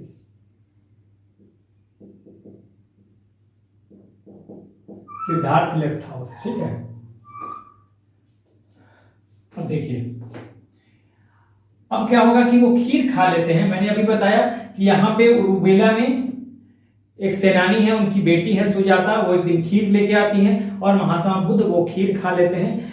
तो ये 5 ब्राह्मण जो है ये नाराज हो जाते हैं और ये कहते हैं कि भाई महात्मा बुद्ध, मैं बार बार कह रहा हूं, यहां तक ये सिद्धार्थी है, महात्मा बुद्ध ज्ञान प्राप्ति के बाद, ठीक है ना। तो सिद्धार्थ वो खीर खा लेते हैं, तो ये 5 ब्राह्मण नाराज हो जाते हैं और नाराज हो जाते हैं तो इनका साथ छोड़ देते हैं और ये 5 ब्राह्मण नाराज हो जाएंगे तो ये चले आएंगे 5 ब्राह्मण, ये 5 ब्राह्मण जो है ना ये चले आएंगे कहां पे, ये आ जाएंगे सारनाथ।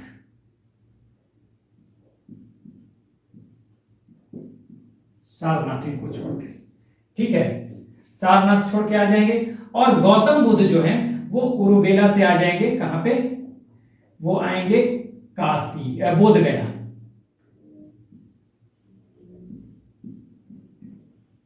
बोध गया आ जाएंगे। 5 ब्राह्मण आ जाएंगे सारनाथ, इनसे नाराज होके, लेकिन गौतम बुद्ध आ जाएंगे बोध गया, ठीक है। और बोध गया में 8th डे, 8वें दिन,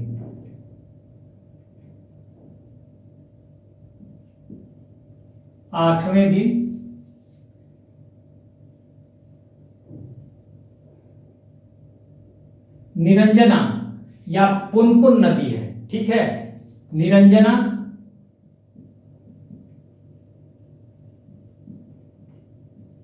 या पुनपुन, ये रिवर है, निरंजना या पुनपुन रिवर का नाम है, ध्यान रखिएगा, निरंजना रिवर या पुनपुन रिवर, ठीक है। तो एक ही नाम है दोनों का, एक ही नदी के नाम है दोनों, ठीक है, निरंजना रिवर कहिए या पुनपुन रिवर कहिए, यहां पर जाम्भिक ग्राम में, यहां पर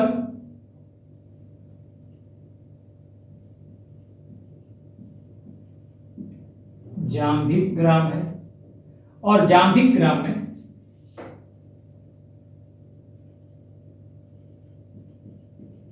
जाम्भिक ग्राम है, और जाम्भिक ग्राम में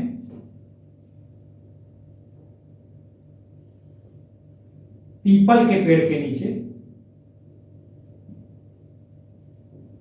पीपल ट्री है, ठीक है, पीपल ट्री है, इसी दिन वैशाख पूर्णिमा,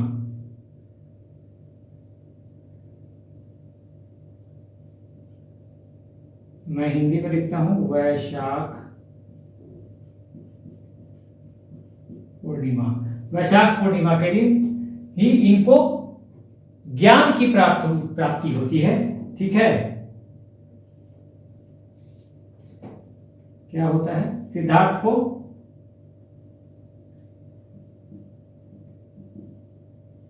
एनलाइटेनमेंट, यानी कि इनको ज्ञान मिल जाता है, ठीक है। और ये जो ज्ञान प्राप्ति की घटना है, इस घटना को कहा गया है संबोधि। देखिए, जो मुझे लगता है कि हिंदी में लिख देना चाहिए वो मैं हिंदी में लिख देता हूं, संबोधि आप अंग्रेजी में ऐसे ही लिख सकते हैं, ठीक है ना। इस ज्ञान प्राप्ति की घटना को कहा गया संबोधि। और फिर इसके बाद ये यहीं से जो सिद्धार्थ हैं और यहीं से जो सिद्धार्थ हैं, ठीक है ना, इस एनलाइटेनमेंट के बाद सिद्धार्थ जो है, सिद्धार्थ ये हो गए क्या, बुद्ध हो गए। और चूंकि गौतम इनका गोत्र था तो ये गौतम बुद्ध कहे गए, ठीक है। इन्हीं को कहा गया महात्मा बुद्ध,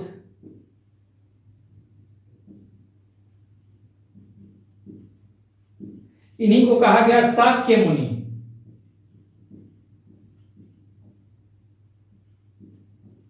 क्योंकि ये कपिल वस्तु के शाक्य घराने से, मैंने बताया कौशल महाजनपद में पड़ने वाले कपिल वस्तु में शाक्य घराने से ताल्लुकात रखते थे, ठीक है ना।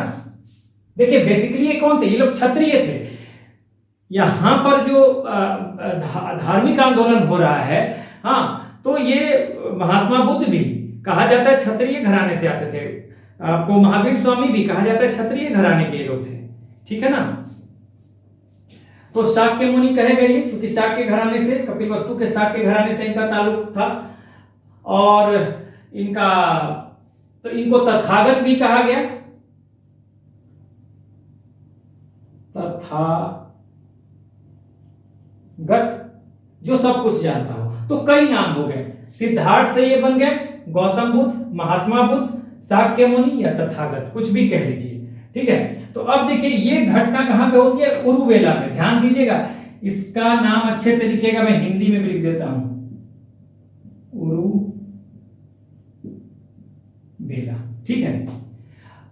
सॉरी, ये उरुवेला है, ये बोधगया में घटना होती है। यहाँ पे इसका नाम उरुवेला है, बोधगया आते हैं, उरुवेला से बोधगया आते हैं। और बोधगया में ही निरंजना नदी या पुनपुन नदी, दोनों एक ही नदी के नाम है। यहाँ पर जाम्भिक ग्राम है, वहीं पे पीपल का पेड़ है। अब वैशाख पूर्णिमा के दिन इनको एनलाइटेनमेंट यानी ज्ञान की प्राप्ति होती है, ठीक है। और इस घटना को कहते हैं संबोधि, ठीक है। सिद्धार्थ अब क्या हो जाते हैं, अब तक ये सिद्धार्थ थे, लेकिन ज्ञान प्राप्ति के बाद ये बुद्ध हो जाएंगे। चूंकि ये इनका गोत्र गौतम था, तो गौतम बुद्ध कहे जाएंगे, या महात्मा बुद्ध कहे जाएंगे, या शाक्य मुनि कहे जाएंगे, क्योंकि कपिल वस्तु के शाक्य घराने से इनका ताल्लुकात था, ठीक है। और इनको तथागत भी कहा जाएगा, जो सब कुछ जानता हो। तो ये सारे नाम इनको मिल गए। अब देखिए, बोधगया आने के बाद, ठीक है, बोधगया आने के बाद ये ऐसे कर लीजिए, 5 ब्राह्मण ऐसे ऐसे आगे, थोड़ा ये हो जाएगा कि ब्राह्मणों के लिए मैं कह रहा हूं, ठीक है। अब देखिए, ये बोधगया से फिर जाएंगे कहां पे, उरुवेला। क्यों?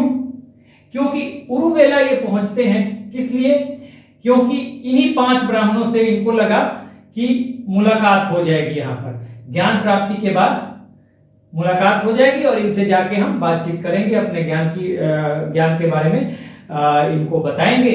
लेकिन जब ये यहाँ पहुंचते हैं तो तब इनको पता चलता है कि ये जो 5 ब्राह्मण हैं ये तो सारनाथ आ चुके हैं, ठीक है। लेकिन यहाँ एक घटना होगी उरुवेला में। हाँ, उरुवेला में इनके उरुवेला में इनके सिद्धार्थ के 2 शिष्य बनेंगे, ठीक है। एक का नाम होगा तपस्सु, ठीक है, तपस्सु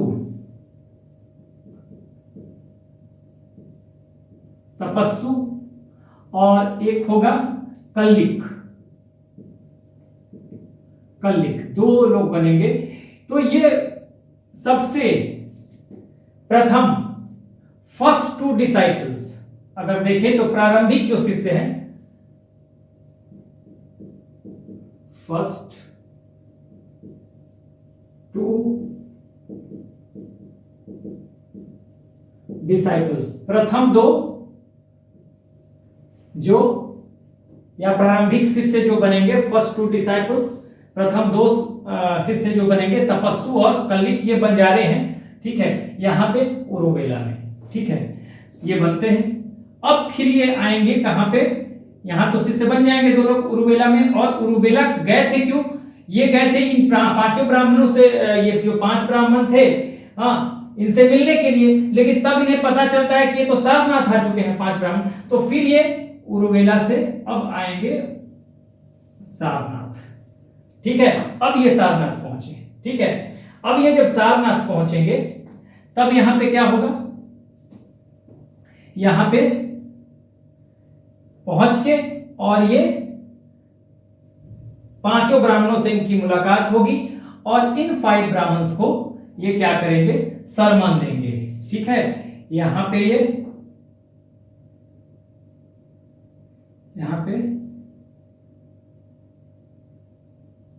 सरमन दे रहे हैं। सरमन किसको,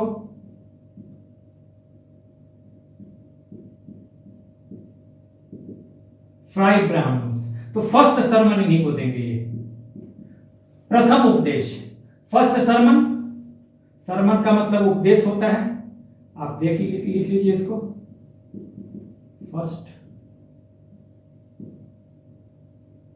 फर्स्ट सरमन, प्रथम उपदेश इन्हीं 5 ब्राह्मणों को देंगे। और फर्स्ट सरमन को ये कहा जाएगा आपको धर्म चक्र प्रवर्तन। कौन से 5 ब्राह्मण हैं, देखिए मैंने लिखा हुआ 5 ब्राह्मण्स, ये वाले ब्राह्मण हैं, ध्यान रखिएगा, यही 5 ब्राह्मण, हाँ, जो इनको उरुवेला में छोड़कर आ गए थे, ठीक है। तो इन्हीं 5 ब्राह्मणों को ये देंगे। और ये जो फर्स्ट सरमन है इसी को कहा जाएगा, फर्स्ट सरमन को कहा जाएगा क्या, ये कहा जाएगा धर्म चक्र प्रवर्तन, ठीक है, इसको कहा जाएगा धर्म चक्र प्रवर्तन, लिख लीजिए। यानी कि धर्म का चक्र चल चुका, ठीक है, इसको कहा जाएगा धर्म चक्र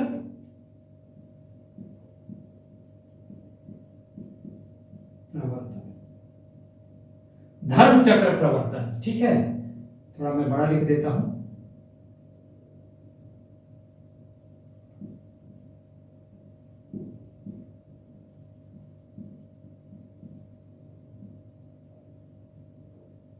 धर्म चक्र प्रवर्तन, ध्यान दीजिएगा क्या लिखा मैंने, धर्म चक्र प्रवर्तन। पहला उपदेश इन्हीं 5 ब्राह्मणों को, ठीक है। तो धर्म चक्र प्रवर्तन इसको कहा गया फर्स्ट सरमन को। बाकी उरुवेला जब जाते हैं तो 2 शिष्य यहां बन गए प्रारंभिक, फर्स्ट 2 डिसाइपल्स जो होंगे, प्रथम 2 शिष्य, ऐसे लिख लीजिए, प्रथम 2 शिष्य। तो ये आ गए, यहां पर हमने एक फ्लो चार्ट में इसको देख लिया, ठीक है। तो यहां हमने समझ लिया। अब देखिए ये सारनाथ से पहुंचेंगे काशी, समझे, काशी। आगे वाला पेज में हम लोग देखेंगे, सारनाथ से हम फिर इनको काशी ले जाएंगे नेक्स्ट पेज में, और फिर हम वहां देखेंगे। तो यहां इस पेज में देखिए, यहां से सारनाथ से काशी पहुंचेंगे, जहां पर यश नाम का एक व्यापारी है, ठीक है, यश नाम का व्यापारी है, वो अपने माता पिता के साथ, ठीक है, और 50 अन्य लोगों के साथ इनका शिष्य बनेगा। ठीक है, अब कहिए तो मैं यहां पर देख लीजिए, जो हमने यहां पे ध्यान रखना है कि सिद्धार्थ क्या करते हैं, घर छोड़ते हैं 29 साल की उम्र में, अपने घर से निकलते हैं, किसके साथ, घोड़ा है कंथक और सारथी है चन्ना, नाम इसको याद रखना है। और जब घर छोड़ते हैं, ये बहुत इंपॉर्टेंट है, इसको कहा जाता है महाभिनिष्क्रमण। महाभिनिष्क्रमण, घर छोड़ने को क्या कहते हैं, सिद्धार्थ जब घर छोड़ते हैं महाभिनिष्क्रमण। उसके बाद आगे आते हैं और रिवर नोमा है, वहीं पे एक अनूपी उद्यान है, अनूपी गार्डन लिख लेंगे इंग्लिश में चाहते हैं तो। 7 डेज यहाँ रहते हैं। यहीं पे आने के बाद ये अपना राजसी वस्त्र उतार देते हैं, अपने सारे बाल उतार देते हैं, हाँ, और सब दे देते हैं किसको, अपने सारथी को यानी चैरियटर को, ये छन्ना को, और कहते हैं यहाँ से लौट जाओ। ठीक है, यहाँ 7 दिन रह के विचार विमर्श करते हैं, फिर आगे बढ़ते हैं वैशाली। वैशाली में प्रथम गुरु अलार कलाम, ध्यान रखना है, फर्स्ट स्पिरिचुअल गाइड। उसके बाद राजगिरी आते हैं, दूसरे गुरु उनके रुद्रक रामचंद्र, ठीक है, सेकंड डिसाइबल रुद्रक रामचंद्र का नाम याद रखना है। ठीक है, ये आपके लिए बहुत इंपॉर्टेंट है। फिर वहां से ये पहुंचते हैं उरुबेला, और उरुबेला में इनकी मुलाकात 5 ब्राह्मणों से होती है, आंज, असजी, वप, भद्दी और कौंडिन। और यहाँ पे इनके साथ मिलकर 6 वर्ष तक तप करते हैं, तपस्या करते हैं। लेकिन एक दिन एक सेनानी है यहाँ पर उरुबेला का, उनकी बेटी है सुजाता, खीर लेके आती हैं, तो ये ब्राह्मण नाराज हो जाते हैं कि आपने राजसी खाना खा लिया। ठीक है, तो ये छोड़ के चले आएंगे कहां पे, ये छोड़ के चले आते हैं सारनाथ, और सिद्धार्थ चले आते हैं बोध गया। बोध गया पहुंचने के 8वें दिन, हाँ, जब पहुंचते हैं उसके 8वें दिन निरंजना या पुनपुन रिवर आप कह लीजिए, एक ही नदी के नाम है, जाम्भिक ग्राम है, वहां पे पीपल के पेड़ के नीचे वैशाख पूर्णिमा के दिन इनको ज्ञान की प्राप्ति होती है, एनलाइटेनमेंट मिलता है, और इस घटना को कहते हैं संबोधि। ठीक है, और इसके बाद सिद्धार्थ जो है, सिद्धार्थ का नाम बुद्ध पड़ता है, लेकिन चूंकि गौतम गोत्र से ही बिलोंग करते हैं, तो इनका नाम गौतम बुद्ध पड़ता है। इनको महात्मा बुद्ध भी कहा गया। शाक्य घराने से इनका संबंध था, कपिल वस्तु के, तो इनको शाक्य मुनि भी कहा गया। माने शाक्य घराने से कोई आदमी निकल के आया और वो मुनि बन गया, ऋषि बन गया, और तथागत जो सब कुछ जानता हो। तो ये आप तथागत थोड़ा साफ लिख लीजिए इसको, अगर दिक्कत हो रही हो। ठीक है, तथागत, ये मैंने लगता है स्पेलिंग गलत लिख दिया, तथागत ऐसे होगा, तथागत। ठीक है, तथागत, तथागत ऐसे लिखिएगा। ठीक है, अब देखिए यहां पर मैं मिटा के थोड़ा सा कुछ और जोड़ देता हूं। यहां तक तो हमने देख लिया, ये भी देख लिया हमने। 2 इनके शिष्य बनेंगे कहां पे, उरुबेला में। सबसे प्रथम 2 शिष्य जो होंगे तपस्सु और कल्लिक। ठीक है, तो ये आपको ध्यान देना है। और यहाँ पे धर्म चक्रवर्त प्रवर्तन, ये बोध गया से ज्ञान प्राप्ति के बाद उरुबेला जाते हैं, बोध गया में ज्ञान प्राप्ति हुई, उरुबेला पहुंचते हैं इन्हीं 5 ब्राह्मणों से मिलने के लिए। लेकिन तब यहाँ पे पता चलता है कि ये 5 ब्राह्मण पहुंच गए सारनाथ, तो फिर सिद्धार्थ आते हैं सारनाथ, और सारनाथ में फर्स्ट सरमन इन्हीं 5 ब्राह्मणों को देते हैं, और इसको कहा गया है धर्मचक्र प्रवर्तन। तो ये आपको ध्यान रखना है। ये सारी चीजें हमने देख ली। अब कुछ चीजें यही सारनाथ के बाद यहां मैं मिटा रहा हूं, ठीक है, ताकि यहीं से कनेक्शन बनना शुरू हो जाए। ये देखिए, ये मैं मिटा देता हूं।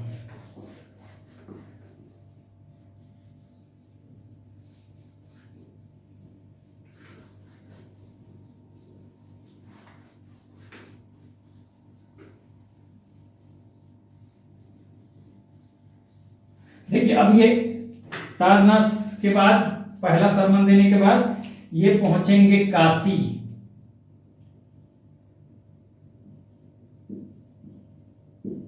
काशी, तो काशी में एक व्यापारी है, हाँ, व्यापारी, ट्रेडर कह ले, मर्चेंट कह ले,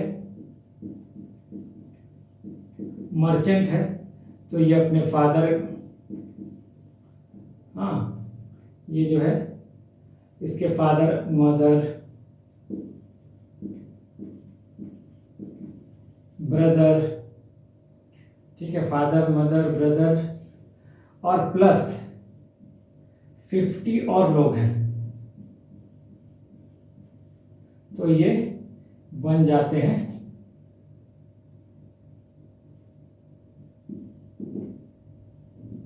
ये लोग डिसाइपल बनते हैं किसके?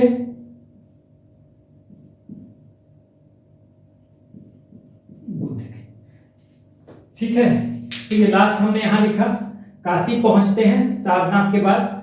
धर्म चक्र प्रवर्तन की घटना जहां होती है, जहां फर्स्ट सरमन पहला उपदेश देते हैं 5 ब्राह्मणों को, उसको कहा जाता है धर्म चक्र प्रवर्तन। सारनाथ के बाद पहला उपदेश देने के बाद ये पहुंचते हैं काशी, और काशी में एक व्यापारी है, मर्चेंट कह लीजिए, ट्रेडर भी लिख सकते हैं, कुछ भी लिख दीजिए, व्यापारी।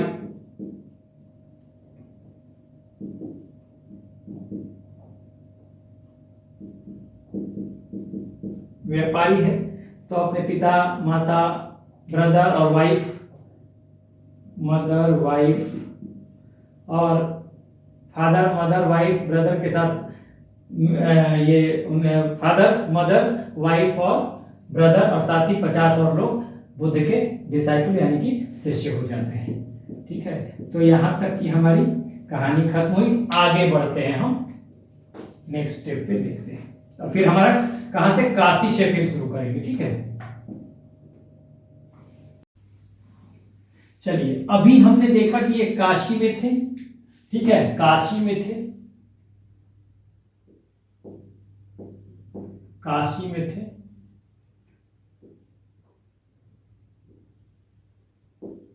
काशी, और यहीं पे यश नामक व्यापारी प्लस 50 लोग इसके इनके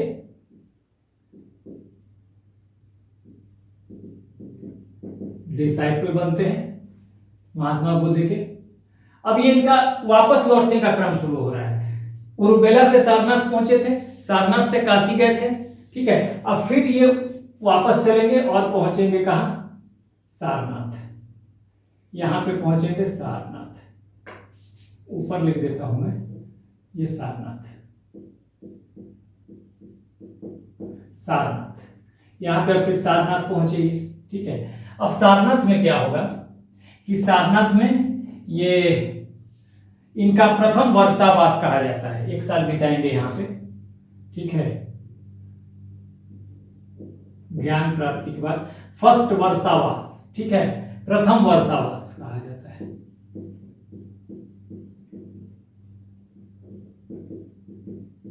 प्रथम वर्षावास 1 साल यहां बिताएंगे। ठीक है, सारनाथ में। उसके बाद फिर ये आएंगे उरुबेला। ठीक है, उरुबेला। ठीक है, उरुबेला। अब उरुबेला में क्या होगा, उरुबेला में यहां पे 3 शिष्य होंगे। ठीक है, 3 शिष्य होंगे। कौन से, यहां 3 शिष्य बनेंगे। देखिए 3 ब्राह्मण है बेसिकली, इनका नाम मैं हिंदी में ही लिखता हूं, मुख्य कश्यप। कश्यप, ठीक है, मुख्य कश्यप, नदी कश्यप, नदी कश्यप और गया कश्यप। ठीक है, गया कश्यप। अब देखिए मुख्य कश्यप, नदी कश्यप और गया कश्यप, ये तीनों ब्राह्मण हैं। ठीक है ना,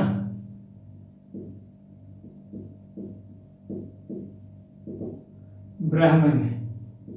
ठीक है ना, ब्राह्मण है। और यहां पे शास्त्रार्थ होता है गौतम बुद्ध के साथ, और शास्त्रार्थ में ये तीनों ब्राह्मण हार जाते हैं, और हारने के बाद ये शिष्य बन जाएंगे। ठीक है ना, ये ब्राह्मण हैं, ये शिष्य बन जाएंगे। और इनके पास है इनके पास 300, 200 और ये 500 लोग हैं।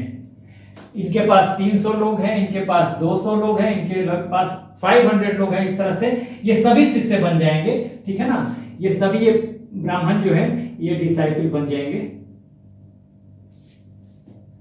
ये ब्राह्मण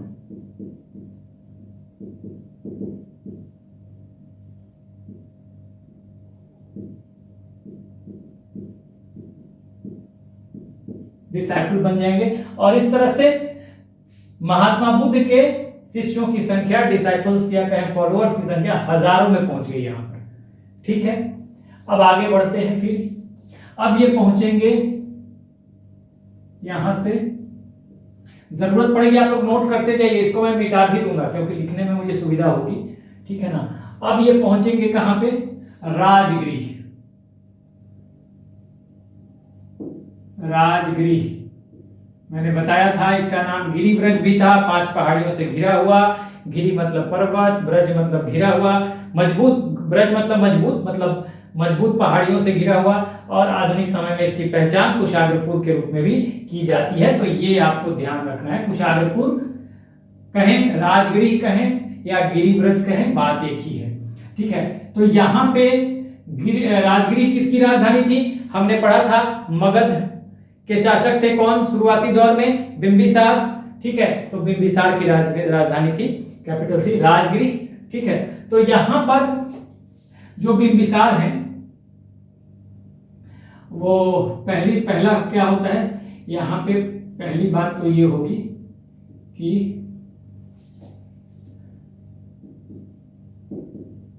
बिंबिसार कौन है, किंग ऑफ मगध नरेश है, किंग ऑफ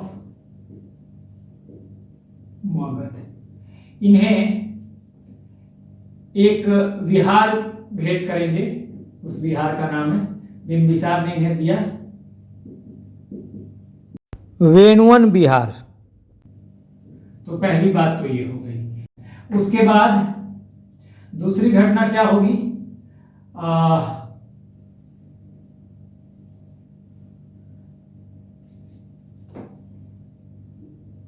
यहां इनके कुछ शिष्य बनेंगे। पहली घटना तो ये हो जाएगी, कुछ डिसाइपल होंगे, ठीक है।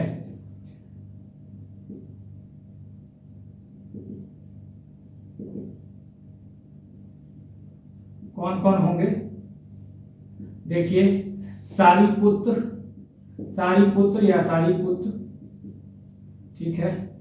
उसके बाद मौग्धलायन,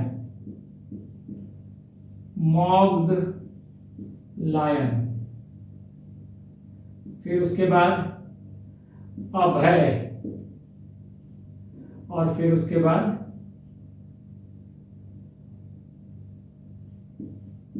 उपाली। ये 4 डिसाइपल यहां पे बनेंगे, ठीक है। अब देखिए इसमें से ये 2 जो है ना, ध्यान रखिएगा, ये जो 2 हैं,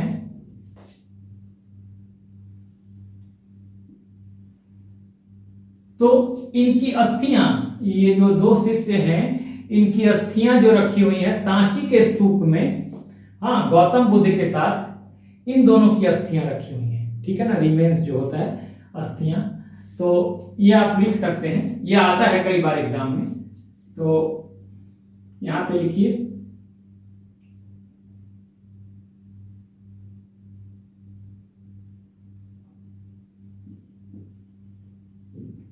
रिमेन्स, अस्थियां लिख दीजिए। रिमेन्स का मतलब, अगर हिंदी वालों को दिक्कत हो, रिमेन्स, इनके जो रिमेन्स हैं, kept in Sanchi stupa with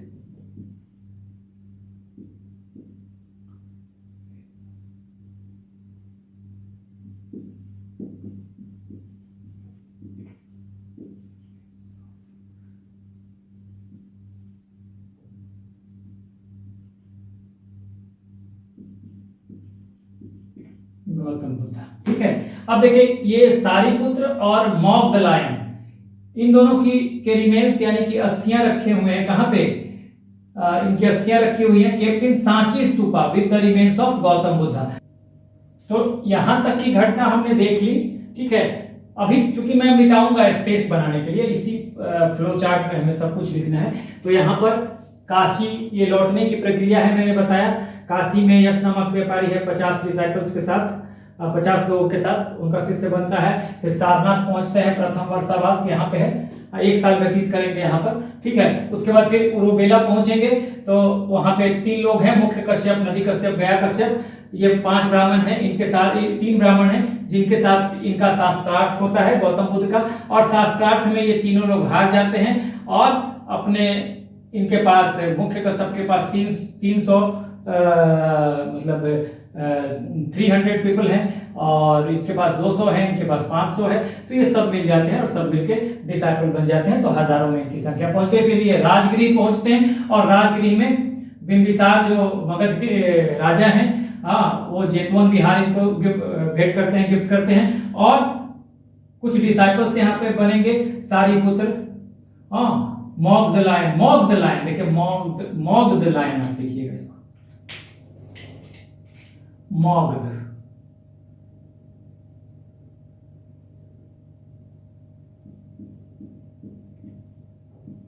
lion, ठीक है, मॉग द लायन, अभय और उपाली, ये 4 लोग इनके शिष्य बनेंगे। सारिपुत्र और मॉग द लायन जो है, इनकी अस्थियां रखी होंगी बुद्ध के अस्थियों के साथ सांची स्तूप में। ये बहुत इंपॉर्टेंट है और ये एग्जाम में आता है, ठीक है, ये एग्जाम में आता है, ये ध्यान रखिए कि किसकी अस्थियां रखी हुई हैं सांची के स्तूप में, गौतम बुद्ध की अस्थियों के साथ, तो सारिपुत्र और मॉग द लायन, तो ये आपको ध्यान रखना है। तो यहां तक मैं ये तो रहने दूंगा क्योंकि ये लौटने का क्रम बना रहेगा, खाली ये मैटर्स मिटा रहा हूं क्योंकि यहां तक हमने कर लिया है, आप नोट कर लीजिएगा, आगे जो है हम लिखते चले जाएंगे, हमारे पास स्पेस बनता चला जाएगा, ठीक है।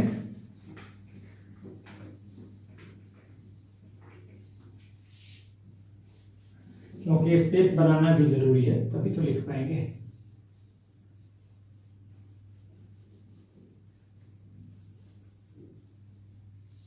चलिए, अब यहां से ये आएंगे कपिल वस्तु, राजगृह से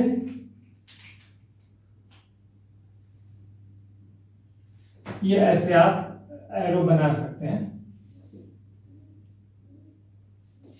ये आ जाएंगे कपिल वस्तु, यानी कि पहुंच गए अपने कौशल महाजनपद वाले अपने जन्म स्थान पे, ये ठीक है, कपिल वस्तु। अब कपिल वस्तु में ये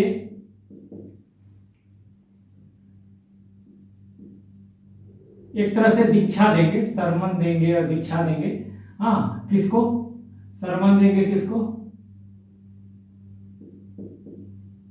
अपनी फैमिली को, क्योंकि अपने घर ही गए हैं, लौटे हैं, तो अपनी फैमिली को देंगे, ठीक है। तो यहां पहुंच जाएंगे, फिर इसके बाद आगे बढ़ेंगे, ये कपिल वस्तु से कपिल वस्तु से जब ये आगे बढ़ते हैं, तो देखिए कपिल वस्तु के बाद ये पहुंचते हैं, रास्ते में पड़ेगा आपको वही अनूपी उद्यान, जहां पे अपना बाल और इन्होंने अपने साथी चन्ना को दिया था घर से जब निकले थे, तो यही पड़ेगा यह अनूपी उद्यान, अनोमा नदी के किनारे, अनूपी, कहीं अनूपीय भी लिखा होगा, अनूपी गार्डन इंग्लिश में लिख सकते हैं, ठीक है। तो यहां पे मुलाकात होती है, यहीं पे मुलाकात होगी इनकी, आनंद, बाद में सबसे प्रिय शिष्य बनेंगे गौतम बुद्ध के, ये लिख लीजिए डियरेस्ट डिसाइपल,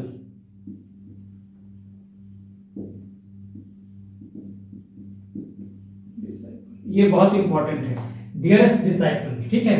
तो सबसे प्रिय शिष्य बनेंगे, ये रास्ते में पड़ता है, कपिल वस्तु से जब चलेंगे तो रास्ते में पड़ेगा अनूपी उद्यान, ठीक है, अनोमा नदी के किनारे।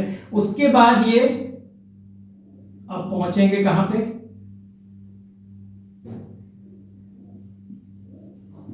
राजगृह, ठीक है। फिर ये पहुंचते हैं कहां, राजगृह, फिर ये राजगृह पहुंचेंगे, ठीक है,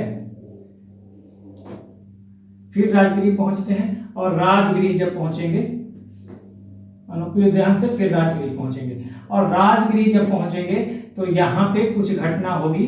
क्या घटना होगी, देखिए, पहली घटना यहां पे अगर हम देखें तो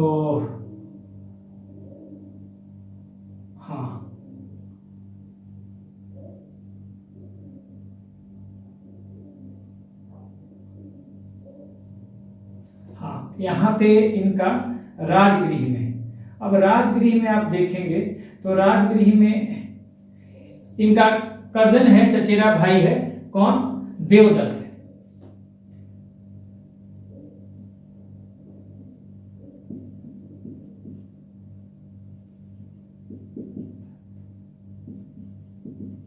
tried to kill, tried 3 times, tried 3 times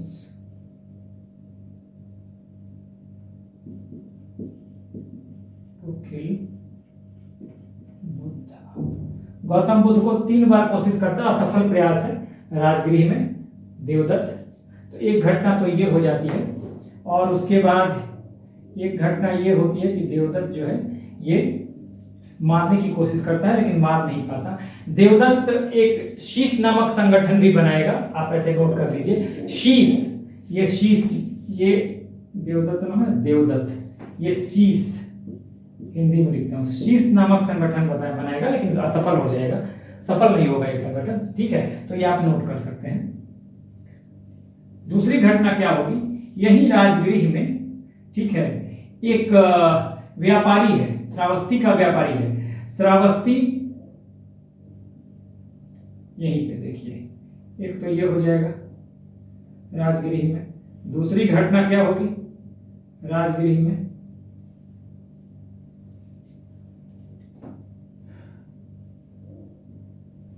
Rajgriha में एक घटना होगी कि एक व्यापारी है श्रावस्ती का, ठीक है,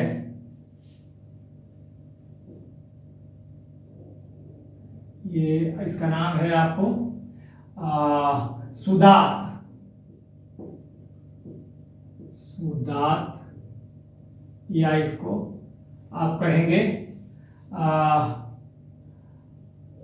अनाथ पिटक, इसका नाम अनाथ पिटक, अनाथ पिटक, ठीक है, अनाथ पिटक। ये कौन है, एक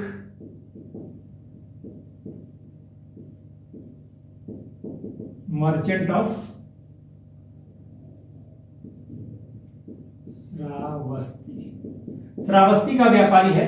देखिए ये कौशल महाजनपद की राजधानी थी श्रावस्ती, ठीक है ना। तो ये मर्चेंट है श्रावस्ती का, ठीक है। अब ये क्या करेगा सुदात, सुदात इनको देगा जेतवन विहार, जेतवन विहार, ठीक है। और जेतवन विहार सुदात ने लिया था, एक व्यक्ति थे चेतराम, इनसे लिया था। हाँ, ये चेतराम का था बेसिकली। तो चेतराम से सुदात ने, जेतवन विहार चेतराम का था, तो चेतराम से सुदात ने लिया और इन्हें गिफ्ट किया कि बेसिकली ये राजगृह आया है श्रावस्ती का व्यापारी सुदात या अनाथ पिटक, और मिलता है इनसे गौतम बुद्ध से, और कहता है कि आप जब भी आइए वहां पर आराम कीजिए, यहाँ पे जेतवन विहार में। तो सुदात देता है जेतवन विहार, और जेतवन विहार बेसिकली चेतराम का है, और चेतराम से सुदात के पास जाता है, ठीक है। तो ये ध्यान रखना है आपको। तो एक तो ये हो गया। उसके बाद एक और श्रावस्ती के व्यापारी हैं, एक लेडी है विशाखा, ठीक है, विशाखा, ये हैं डॉटर ऑफ ए मर्चेंट इन श्रावस्ती, ठीक है, ये डॉटर हैं। तो ये इनके लिए श्रावस्ती में ही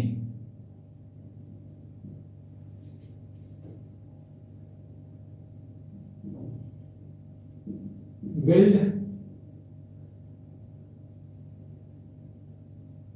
ठीक है ना। ये विशाखा क्या करती है कि ये देती है पुब्बा राम विहार,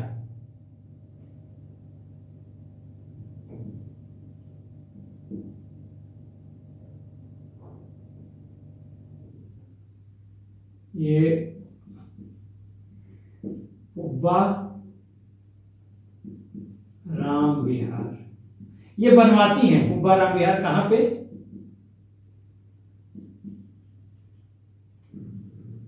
बिल्डिंग,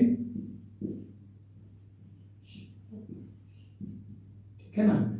तो दोनों चीजें होती तो राजगृह में है, लेकिन मिलती हैं दोनों, ये जो दोनों विहार हैं ये मिलते हैं इनको श्रावस्ती में। ठीक है, एक सुदात द्वारा जो कि मर्चेंट है श्रावस्ती का, वो जेतवन विहार देता है, और जेतवन विहार इसका अपना नहीं है, पहले चेतराम के पास है, चेतराम से सुदात लेते हैं और फिर बुद्ध को दे देते हैं। वैसे ही विशाखा एक पुत्री हैं, डॉटर हैं श्रावस्ती के व्यापारी की, वो उब्बाराम विहार बनवाती हैं, कहाँ पे, श्रावस्ती में ही। तो ये यहाँ पर राजगृह में दो घटनाएं होती हैं। ठीक है, अब हम आगे बढ़ते हैं। तो ये आप याद रखिएगा। एक तो अभी हमने पढ़ा था क्या, वेणुवन विहार जो कि बिंबिसार ने दिया था मगध के शासक ने, तो ये आपको ध्यान रखना है। सॉरी, यहाँ से ये तो चेतराम ने दिया था, जेतवन विहार को याद रखना है, किसने दिया, सुदात ने, कहाँ पे, श्रावस्ती में दिया। और मुलाकात कहाँ पे हुई, ये घटना कहाँ पे हुई, ये घटना हुई राजगृह में, लेकिन दिया गया श्रावस्ती में, और ये भी विशाखा ने भी श्रावस्ती में ही बनवाया, हाँ, उब्बाराम विहार। ठीक है, तो ये आपको बाद में हम टेबल बना लेंगे विहारों की, कोई इशू नहीं है। ठीक है, उसके बाद फिर इसको मैं मिटा रहा हूं। ठीक है,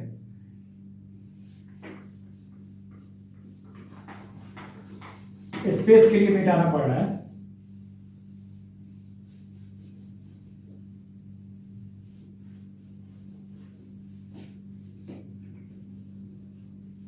अब ये राजगृह के बाद कहां चलेंगे, राजगृह के बाद फिर वज्जी के उसमें वज्जी के कैपिटल, वज्जी महाजनपद के कैपिटल राजधानी वैशाली पहुंचेंगे ये। अब फिर आएंगे ये कहां, देखिए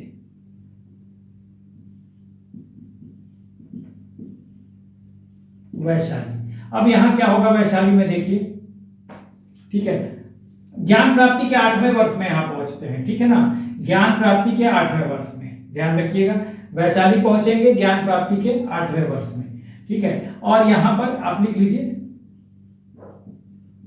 8th ईयर, 8वें वर्ष में ज्ञान प्राप्ति के। अब यहां पे ये इनको मिलता है क्या, एक तो इनको मिलेगा कुटाग्रशाला विहार। ठीक है, एक इनको मिलेगा यहां पर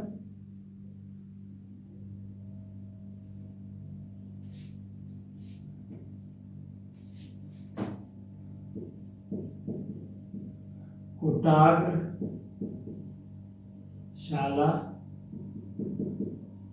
विहार, कहां पे मिलेगा, वज्जी संघ की राजधानी वैशाली में कुटाग्रशाला विहार, कुटाग्रशाला विहार, ध्यान रखिएगा।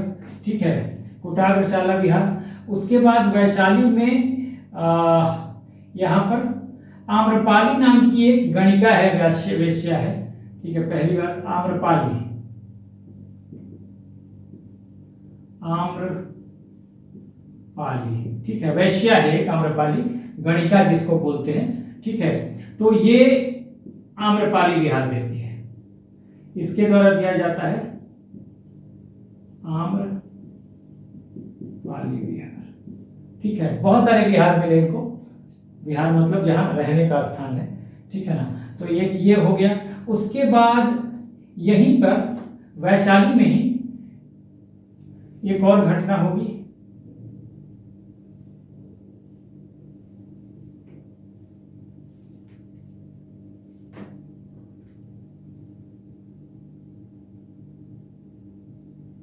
बुद्ध क्या करेंगे, परमिशन दे देंगे महिलाओं के संघ में शामिल होने के लिए, और किसके कहने पर, ये कहने पर, उसके आनंद के कहने पर, जो उनके प्रिय शिष्य हैं आनंद, उनके कहने पर।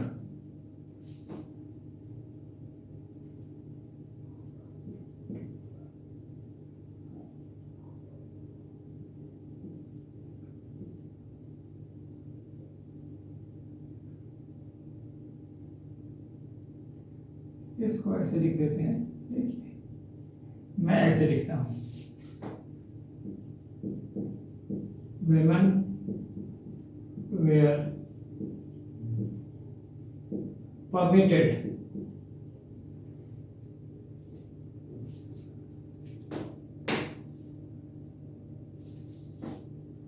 और अलाउड कर दीजिए, were allowed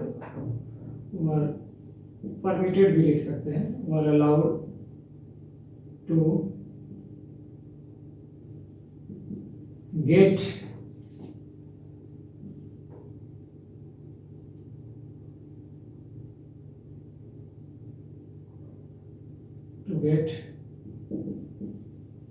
included in the संघा।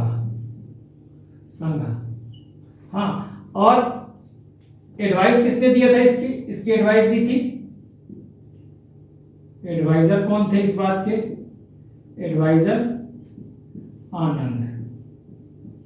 आनंद के एडवाइस पे ही कहा था। लेकिन यहीं पे कहा था महात्मा बुद्ध ने कि अब जब महिलाएं शामिल होंगी तो जहां 1000 वर्ष बौद्ध धर्म चलने वाला होगा, अब 500 साल ही चलेगा। तो एक तरह से कई लोग महिला विरोधी के रूप में भी बुद्ध को देखते रहे, ऐसे उदाहरण है। ठीक है, तो एडवाइजर आनंद के कहने पर, जो उनका शिष्य था आनंद, उन्हीं के एडवाइस पे महिलाओं को, women were allowed to get included in the संघा। ठीक है,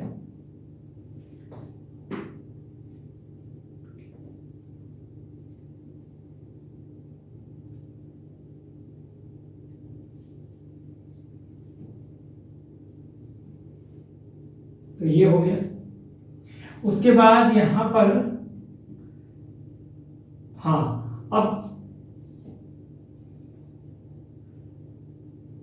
यहीं पे लिखिएगा। अब ये जब अलाउ हो गया तो फर्स्ट वुमेन जो थी, फर्स्ट वुमेन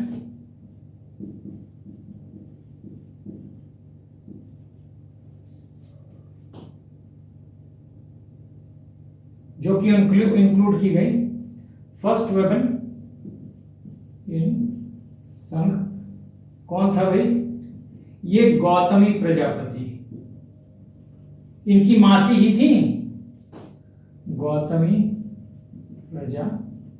तो ये लिखिएगा। ठीक है,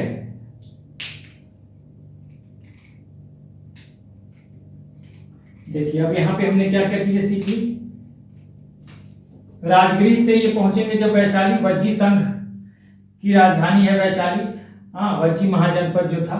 8वें वर्ष में पहुंचेंगे ज्ञान प्राप्ति के, तो यहाँ पर कुछ बातें होंगी। एक तो कुटाग्रशाला विहार इनको मिलेगा, दूसरा वहां के गणिका हैं या वेश्या हैं आम्रपाली, जो कि आम्रपाली विहार देंगी। उसके बाद एक और घटना होगी, women were allowed to get included in the संघ, संघ में महिलाओं को परमिशन मिल जाएगा इंक्लूड करने के लिए। ठीक है, और किसके एडवाइस पे, तो एडवाइजर होंगे इसके आनंद, जो इनके प्रिय शिष्य हैं। ठीक है, प्रिय शिष्य थे। ठीक है, प्रिय सबसे कहते हैं कि डियरेस्ट डिसाइपल थे।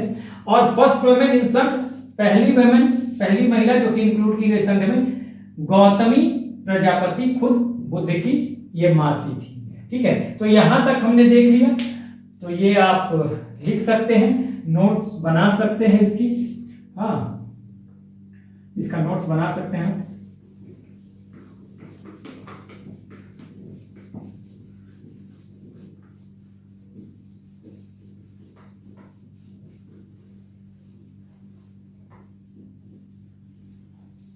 अब आइए, अब वैशाली के बाद 9वें वर्ष में ये कौशाम्बी पहुंचेंगे अपने ज्ञान प्राप्ति के 9वें वर्ष में। यहां तो वैशाली था ना, सॉरी, ये वैशाली था, वैशाली। फिर ये 9वें वर्ष में 9th ईयर में पहुंचेंगे कहां, ये पहुंचेंगे 9th ईयर में कौशाम्बी। कौशाम्बी वत्स महाजनपद की राजधानी थी।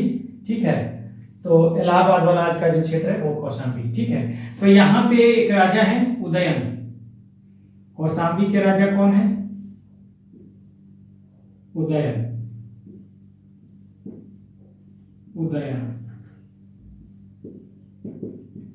King of Kaushambi. ठीक है, तो यहां पे ये देंगे घोषिताराम विहार। ठीक है ना, घोषिताराम, तो ये देंगे, इनके द्वारा दिया जाएगा उदयन देंगे।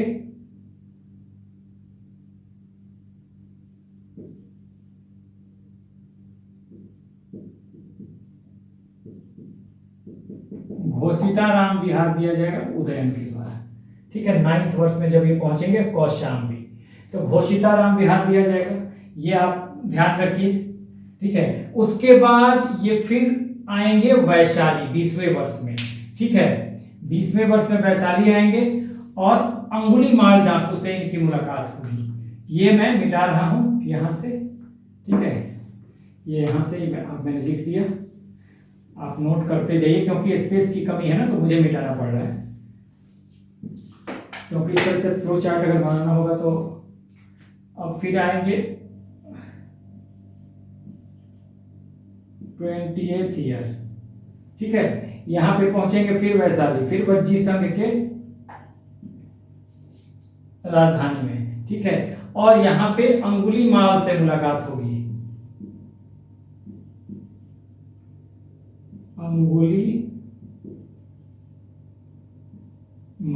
अंगुलीमाल डाकू था, उससे यहां पे मुलाकात होगी। ठीक है, ये उसके बाद यहां से आएंगे ये पावा। ठीक है, तो पावा में देखिएगा, पावा में एक ये मल्ल की राजधानी में पड़ेगा पावा। तो पावा जब आएंगे तो यहां पे आप सीधे इसको ऐसे लिखिए, मल्ल महाजनपद, और मल्ल महाजनपद में ये सबसे पहले आएंगे पावा। ठीक है, पावा, तो पावा में एक चर्मकार कहिए या लोहार कहिए, जो भी कहिए, सुनार कहिए, एक व्यक्ति है, वो चुंद नाम का एक व्यक्ति है, चुंद।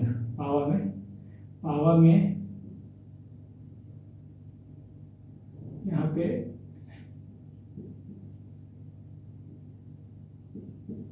चुंद नाम का एक व्यक्ति है, मल्ल महाजनपद के पावा में पहले पहुंचेंगे। ठीक है, तो पावा में चुंद नाम का एक व्यापारी है। ठीक है, चुंद नाम का व्यापारी कह रहे हैं, चुंद नाम का, आप इसको चर्मकार कहिए, कहीं लोहार कहा जाता है, कहीं इसको सोनार भी कहा जाता है, जो भी कहिए। ठीक है, चुंद नाम का एक व्यक्ति है, तो इसके यहां ये खाते हैं क्या, शुकर मद्दव, मैं हिंदी में लिख रहा हूं, तो यहीं पे ये खा लेंगे बुध, शुकर मद्दव, जिससे इनकी तबीयत भी कुछ गड़बड़ होगी। शुकर मद्दव खाएंगे। बहुत लोग कहते हैं कि सुअर का मांस था, या ये भी कहा जाता है कि हो सकता है कि सुअर का मांस ना हो, कुछ और हो, कोई और खाद्य पदार्थ हो, लेकिन उसको हम शुकर मद्दव कहते हैं। ठीक है, तो चुंद के यहाँ ये खाते हैं, चुंद नाम का एक व्यक्ति है, चुंद क्या है, एक व्यक्ति है, इसके यहाँ खा लेते हैं शुकर मद्दव, यहाँ पे तबीयत बिगड़ने लगती है, और तबीयत बिगड़ती है, उसके बाद फिर ये पावा जो है, पावा से फिर पहुंचेंगे, ये दोनों मल्ल में है, पावा और कुशीनगर या कुशीनारा। तो यहां पे इनकी डेथ हो जाएगी। कब इनकी डेथ होगी, आपको 483 बीसी में, 483 बीसी में, और डेथ को कहते हैं महापरिनिर्वाण। ये बहुत इंपॉर्टेंट है, महापरिनिर्वाण, ये याद रखिएगा। ठीक है, महापरिनिर्वाण ध्यान रखिएगा। कौशाम्बी से ये पहुंचते हैं वैशाली, अंगुलीमाल डाकू से मुलाकात होती है, उसके बाद ये मल्ल महाजनपद में पहुंचेंगे, और मल्ल महाजनपद के पहले में पावा और कुशीनगर दोनों मल्ल महाजनपद में है, तो पहले ये पावा जाते हैं, वहां चुंद नाम का एक व्यक्ति है, इसको या तो लोहार कहा गया है, कहीं चर्मकार कहा गया है, जो भी कहा गया हो। इसके यहाँ एक व्यंजन है शुकर मद्दव, वो खा लेते हैं। ठीक है, अब सही मायने में कौन सा खाद्य पदार्थ है, इस पे अंदाजा लगाना मुश्किल है। कोई कहता है सुअर का मांस है, कहीं कहा जाता है कि नहीं कोई और खाद्य पदार्थ है। इनकी तबीयत बिगड़ती है, और फिर यहाँ से जब पावा से निकलते हैं कुशीनगर, वहां डेथ हो जाती है 483 बीसी में, और उनके मृत्यु को ही कहा जाता है महापरिनिर्वाण। ये बहुत जरूरी है, महापरिनिर्वाण इनकी मृत्यु को कहा जाता है, ये आपको ध्यान रखना है। ठीक है, तो लास्ट सरमन जो देंगे ये यहीं पे कुशीनगर में देंगे। तो कुशीनगर में इनके साथ इनका शिष्य है सुभद्र। ठीक है, सुभद्र इनका शिष्य है। ठीक है, सुभद्र।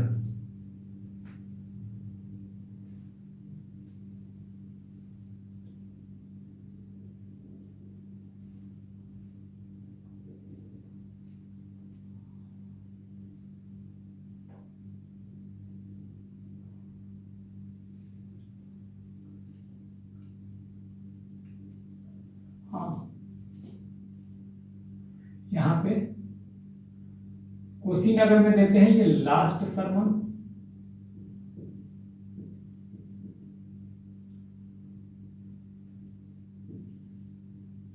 किसे देते हैं? सुभद्र को।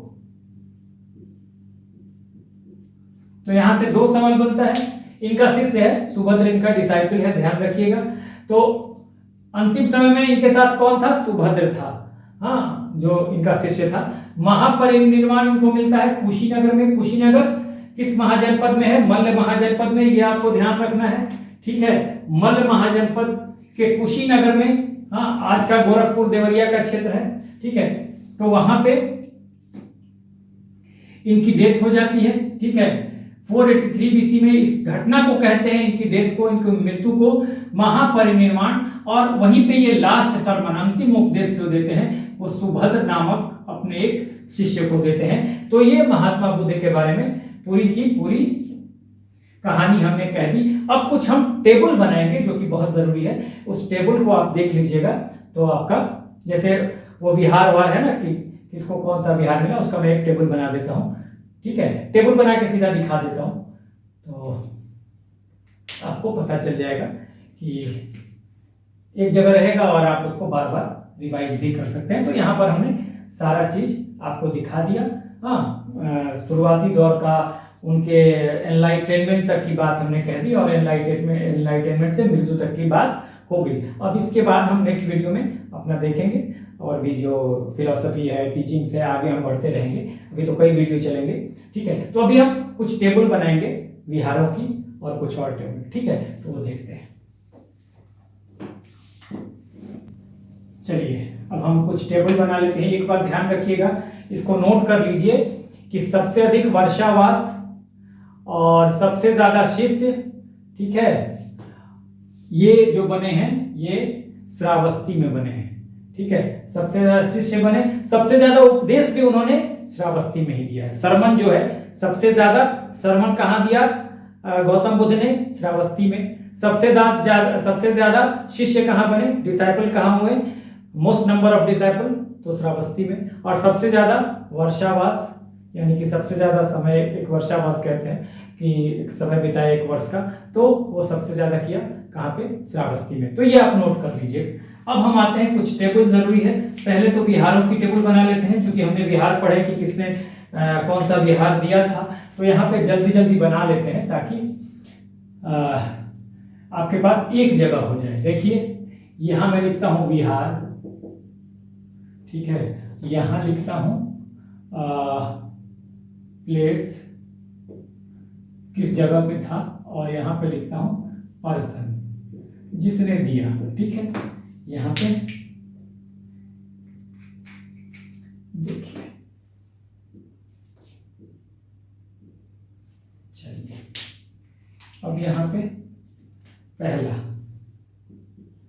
लिखते चलिए। पहला वेणुवन बिहार,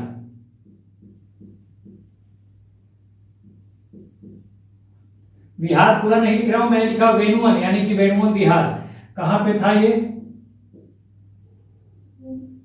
श्रावस्ती। ठीक है, दिया किसने? मगध नरेश बिंबिसार ने। राजगिरी, सॉरी, राजगिरी। राजगिरी आ जाए, गिरिव्रज आ जाए, या कुशालपुर आ जाए। ठीक है, दूसरा पुब्बाराम, ठीक है, दूसरा जेतवन लिखिए, जेतवन, उसके बाद पुब्बाराम, जेतवन विहार। तो जेतवन विहार आपको मिला श्रावस्ती,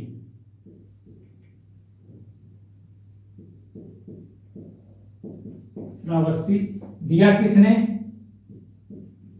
सुदात या अनाथ पिटक, इसका नाम था, व्यापारी था श्रावस्ती का, अनाथ पिटक, जो कि जिसने कि इनको दिया जेतवन विहार श्रावस्ती में। तीसरा विशाखा, ये भी श्रावस्ती के व्यापारी की बेटी हैं, और विशाखा ने इनके लिए श्रावस्ती में ही बनवाया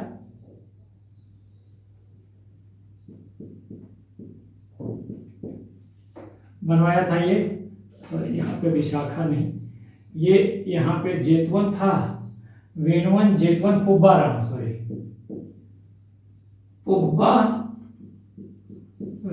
पुब्बाराम विहार, और ये बनाया विशाखा ने।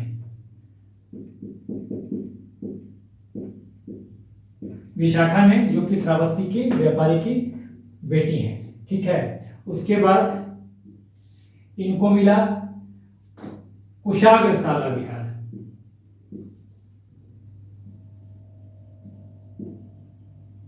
कुशाग्रशाला विहार, और ये इनको मिला वैशाली में। वज्जी संघ की राजधानी वैशाली, व्यक्ति का नाम इसकी जानकारी नहीं है। पांचवा आपको घोषिताराम,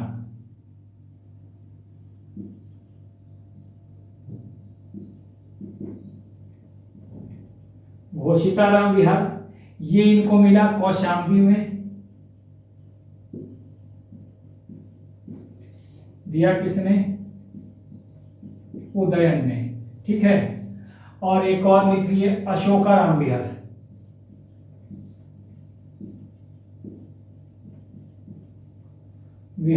ये मिला पाटलिपुत्र में, ये भी जानकारी नहीं है कि किसने दिया। तो ये आपके पास विहारों की लिस्ट हो गई एक जगह आपके पास।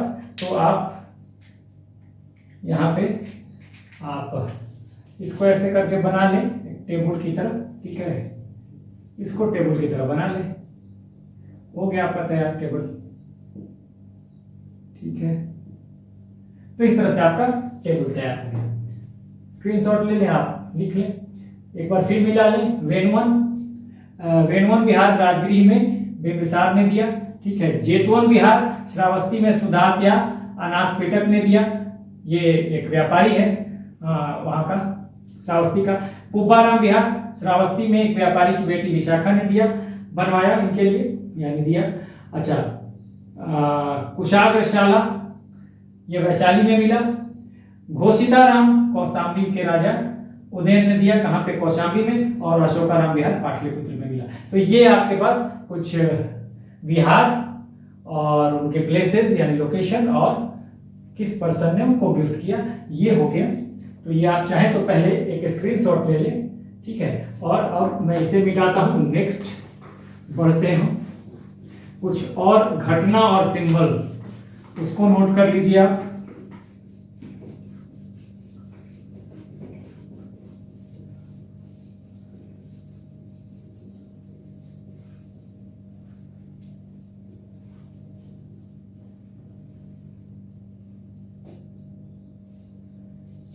चलिए जल्दी जल्दी करते हैं, लास्ट ही है अब।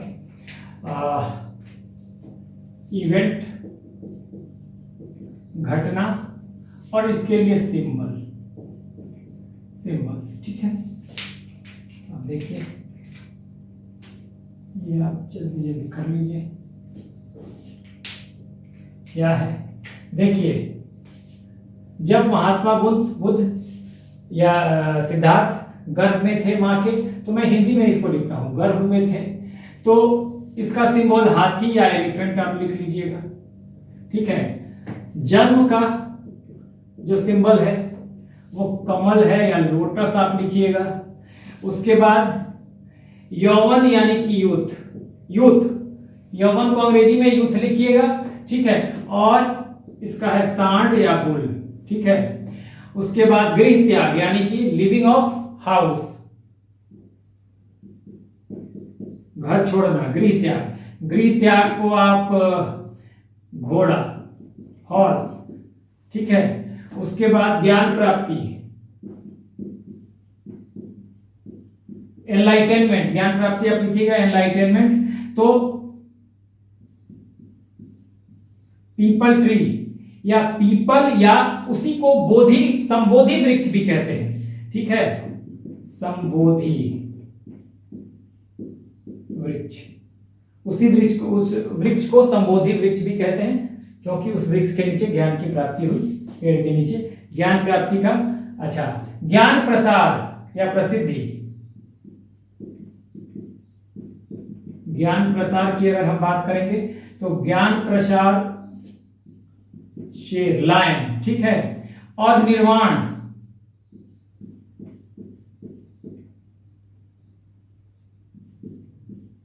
पद चिन्ह, फुट साइन आप कह सकते हो, या कई जगह पे निर्वाण का मतलब जब इनको ज्ञान की प्राप्ति होती है, निर्वाण का मतलब ज्ञान प्राप्ति, एनलाइटेनमेंट। और इसको आप पद चिन्ह को खड़ाऊ भी होता है कई जगह, फुट साइन भी आप कह सकते हो, कहीं खड़ाऊ दिया हो, जो खड़ाऊ होता है पैर में पहनने वाला लकड़ी का, वो भी है। और महापरिनिर्वाण यानी कि डेथ, महापरिनिर्वाण यानी कि डेथ, परिनिर्वाण, महापरिनिर्वाण क्या है, डेथ, डेथ। तो डेथ को स्तूप, डेथ के बाद ही स्तूप बनाए गए महात्मा बुद्ध के। तो ये आप यहां से डिवाइड कर दीजिए और तुरंत एक दूसरा टेबल हमारे पास तैयार हो गया, ठीक है। जल्दी जल्दी इसको कर दीजिए, दूसरा टेबल हमारे पास, ठीक है, बस हो गया। गर्भ हाथी, जन्म बर्थ को कमल या लोटस, यौवन युद्ध को सांड या बुल, गृह त्याग लिविंग ऑफ हाउस, हाँ हाउस लिविंग कह सकते हो, लिविंग ऑफ हाउस, घोड़ा, हॉर्स, ज्ञान प्राप्ति एनलाइटनमेंट, पीपल ट्री या संबोधि वृक्ष, ज्ञान का प्रसार या प्रसिद्धि, लॉयन शेर, निर्वाण यानी कि ज्ञान की प्राप्ति, निर्वाण भी होता है क्या, निर्वाण प्राप्त किया तो ज्ञान ही बोलते हैं निर्वाण का मतलब, तो पद चिन्ह, ठीक है। और ज्ञान प्राप्ति की घटना को, और निर्वाण जो ज्ञान प्राप्त हो जाएगा तो पद चिन्ह। और महापरिनिर्वाण डेथ को कहते हैं स्तूपा, मतलब इससे महापरिनिर्वाण का मतलब डेथ, तो डेथ आपको सिंबलाइज होगा स्तूप से, ठीक है, क्योंकि इनके अस्थियों को ले जाके ही वहां पे स्तूप बनाए गए थे, ठीक है। अब फाइनली एक चीज और नोट कर लीजिएगा, शुरुआती तौर में 8 लोगों ने जो स्तूप बनवाए तो अस्थियां लेके गए थे, तो कौन कौन से लोग अस्थि लेके गए थे, ठीक है। तो अब किन किन लोगों ने स्तूप बनवाए,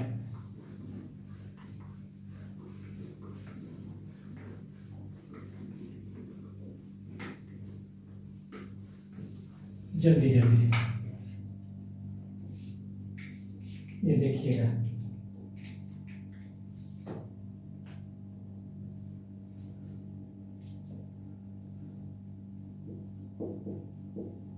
स्तूपा मेड बाय 8 पीपल, ठीक है।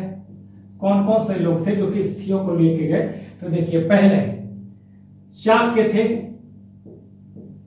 शाक्य ऑफ कपिलवस्तु,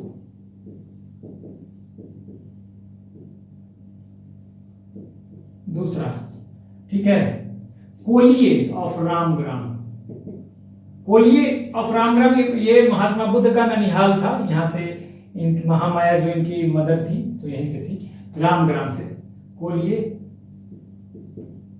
रामग्राम, आप रामग्राम ऐसे लिखते हैं, रामग्राम, ठीक है। उसके बाद अजात शत्रु ने बनवाया, अजात शत्रु, ये मगध नरेश थे, मगध के राजा थे, बिंबिसार के बेटे, ठीक है। उसके बाद आपको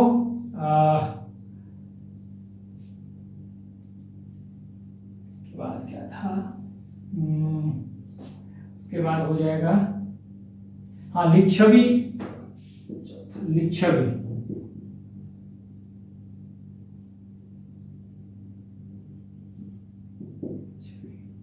रिपब्लिक यानी कि गणराज्य, लिच्छवी जिसकी राजधानी वैशाली थी, ठीक है, इसने इन लोगों ने भी बनवाया। उसके बाद मोरिये पेपली वन के, मौर्य कहाँ के? पिपली वन, पिपली वन के।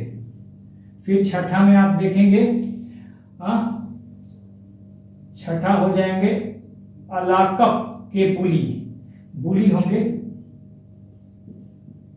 बुली ऐसे लिखिएगा, बुली, मैं जानबूझ के हिंदी में लिख रहा हूं, बुली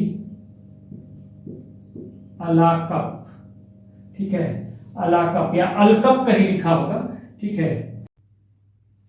इसके बाद सातवां में ब्राह्मण है, ब्राह्मण कहाँ के? वेददीप के, ठीक है, हिंदी में लिखता हूं वेददीप, वेददीप के ब्राह्मण, वेददीप के ब्राह्मण। और आठवां में मल्ल पावा के, ठीक है, पावा के मल्ल,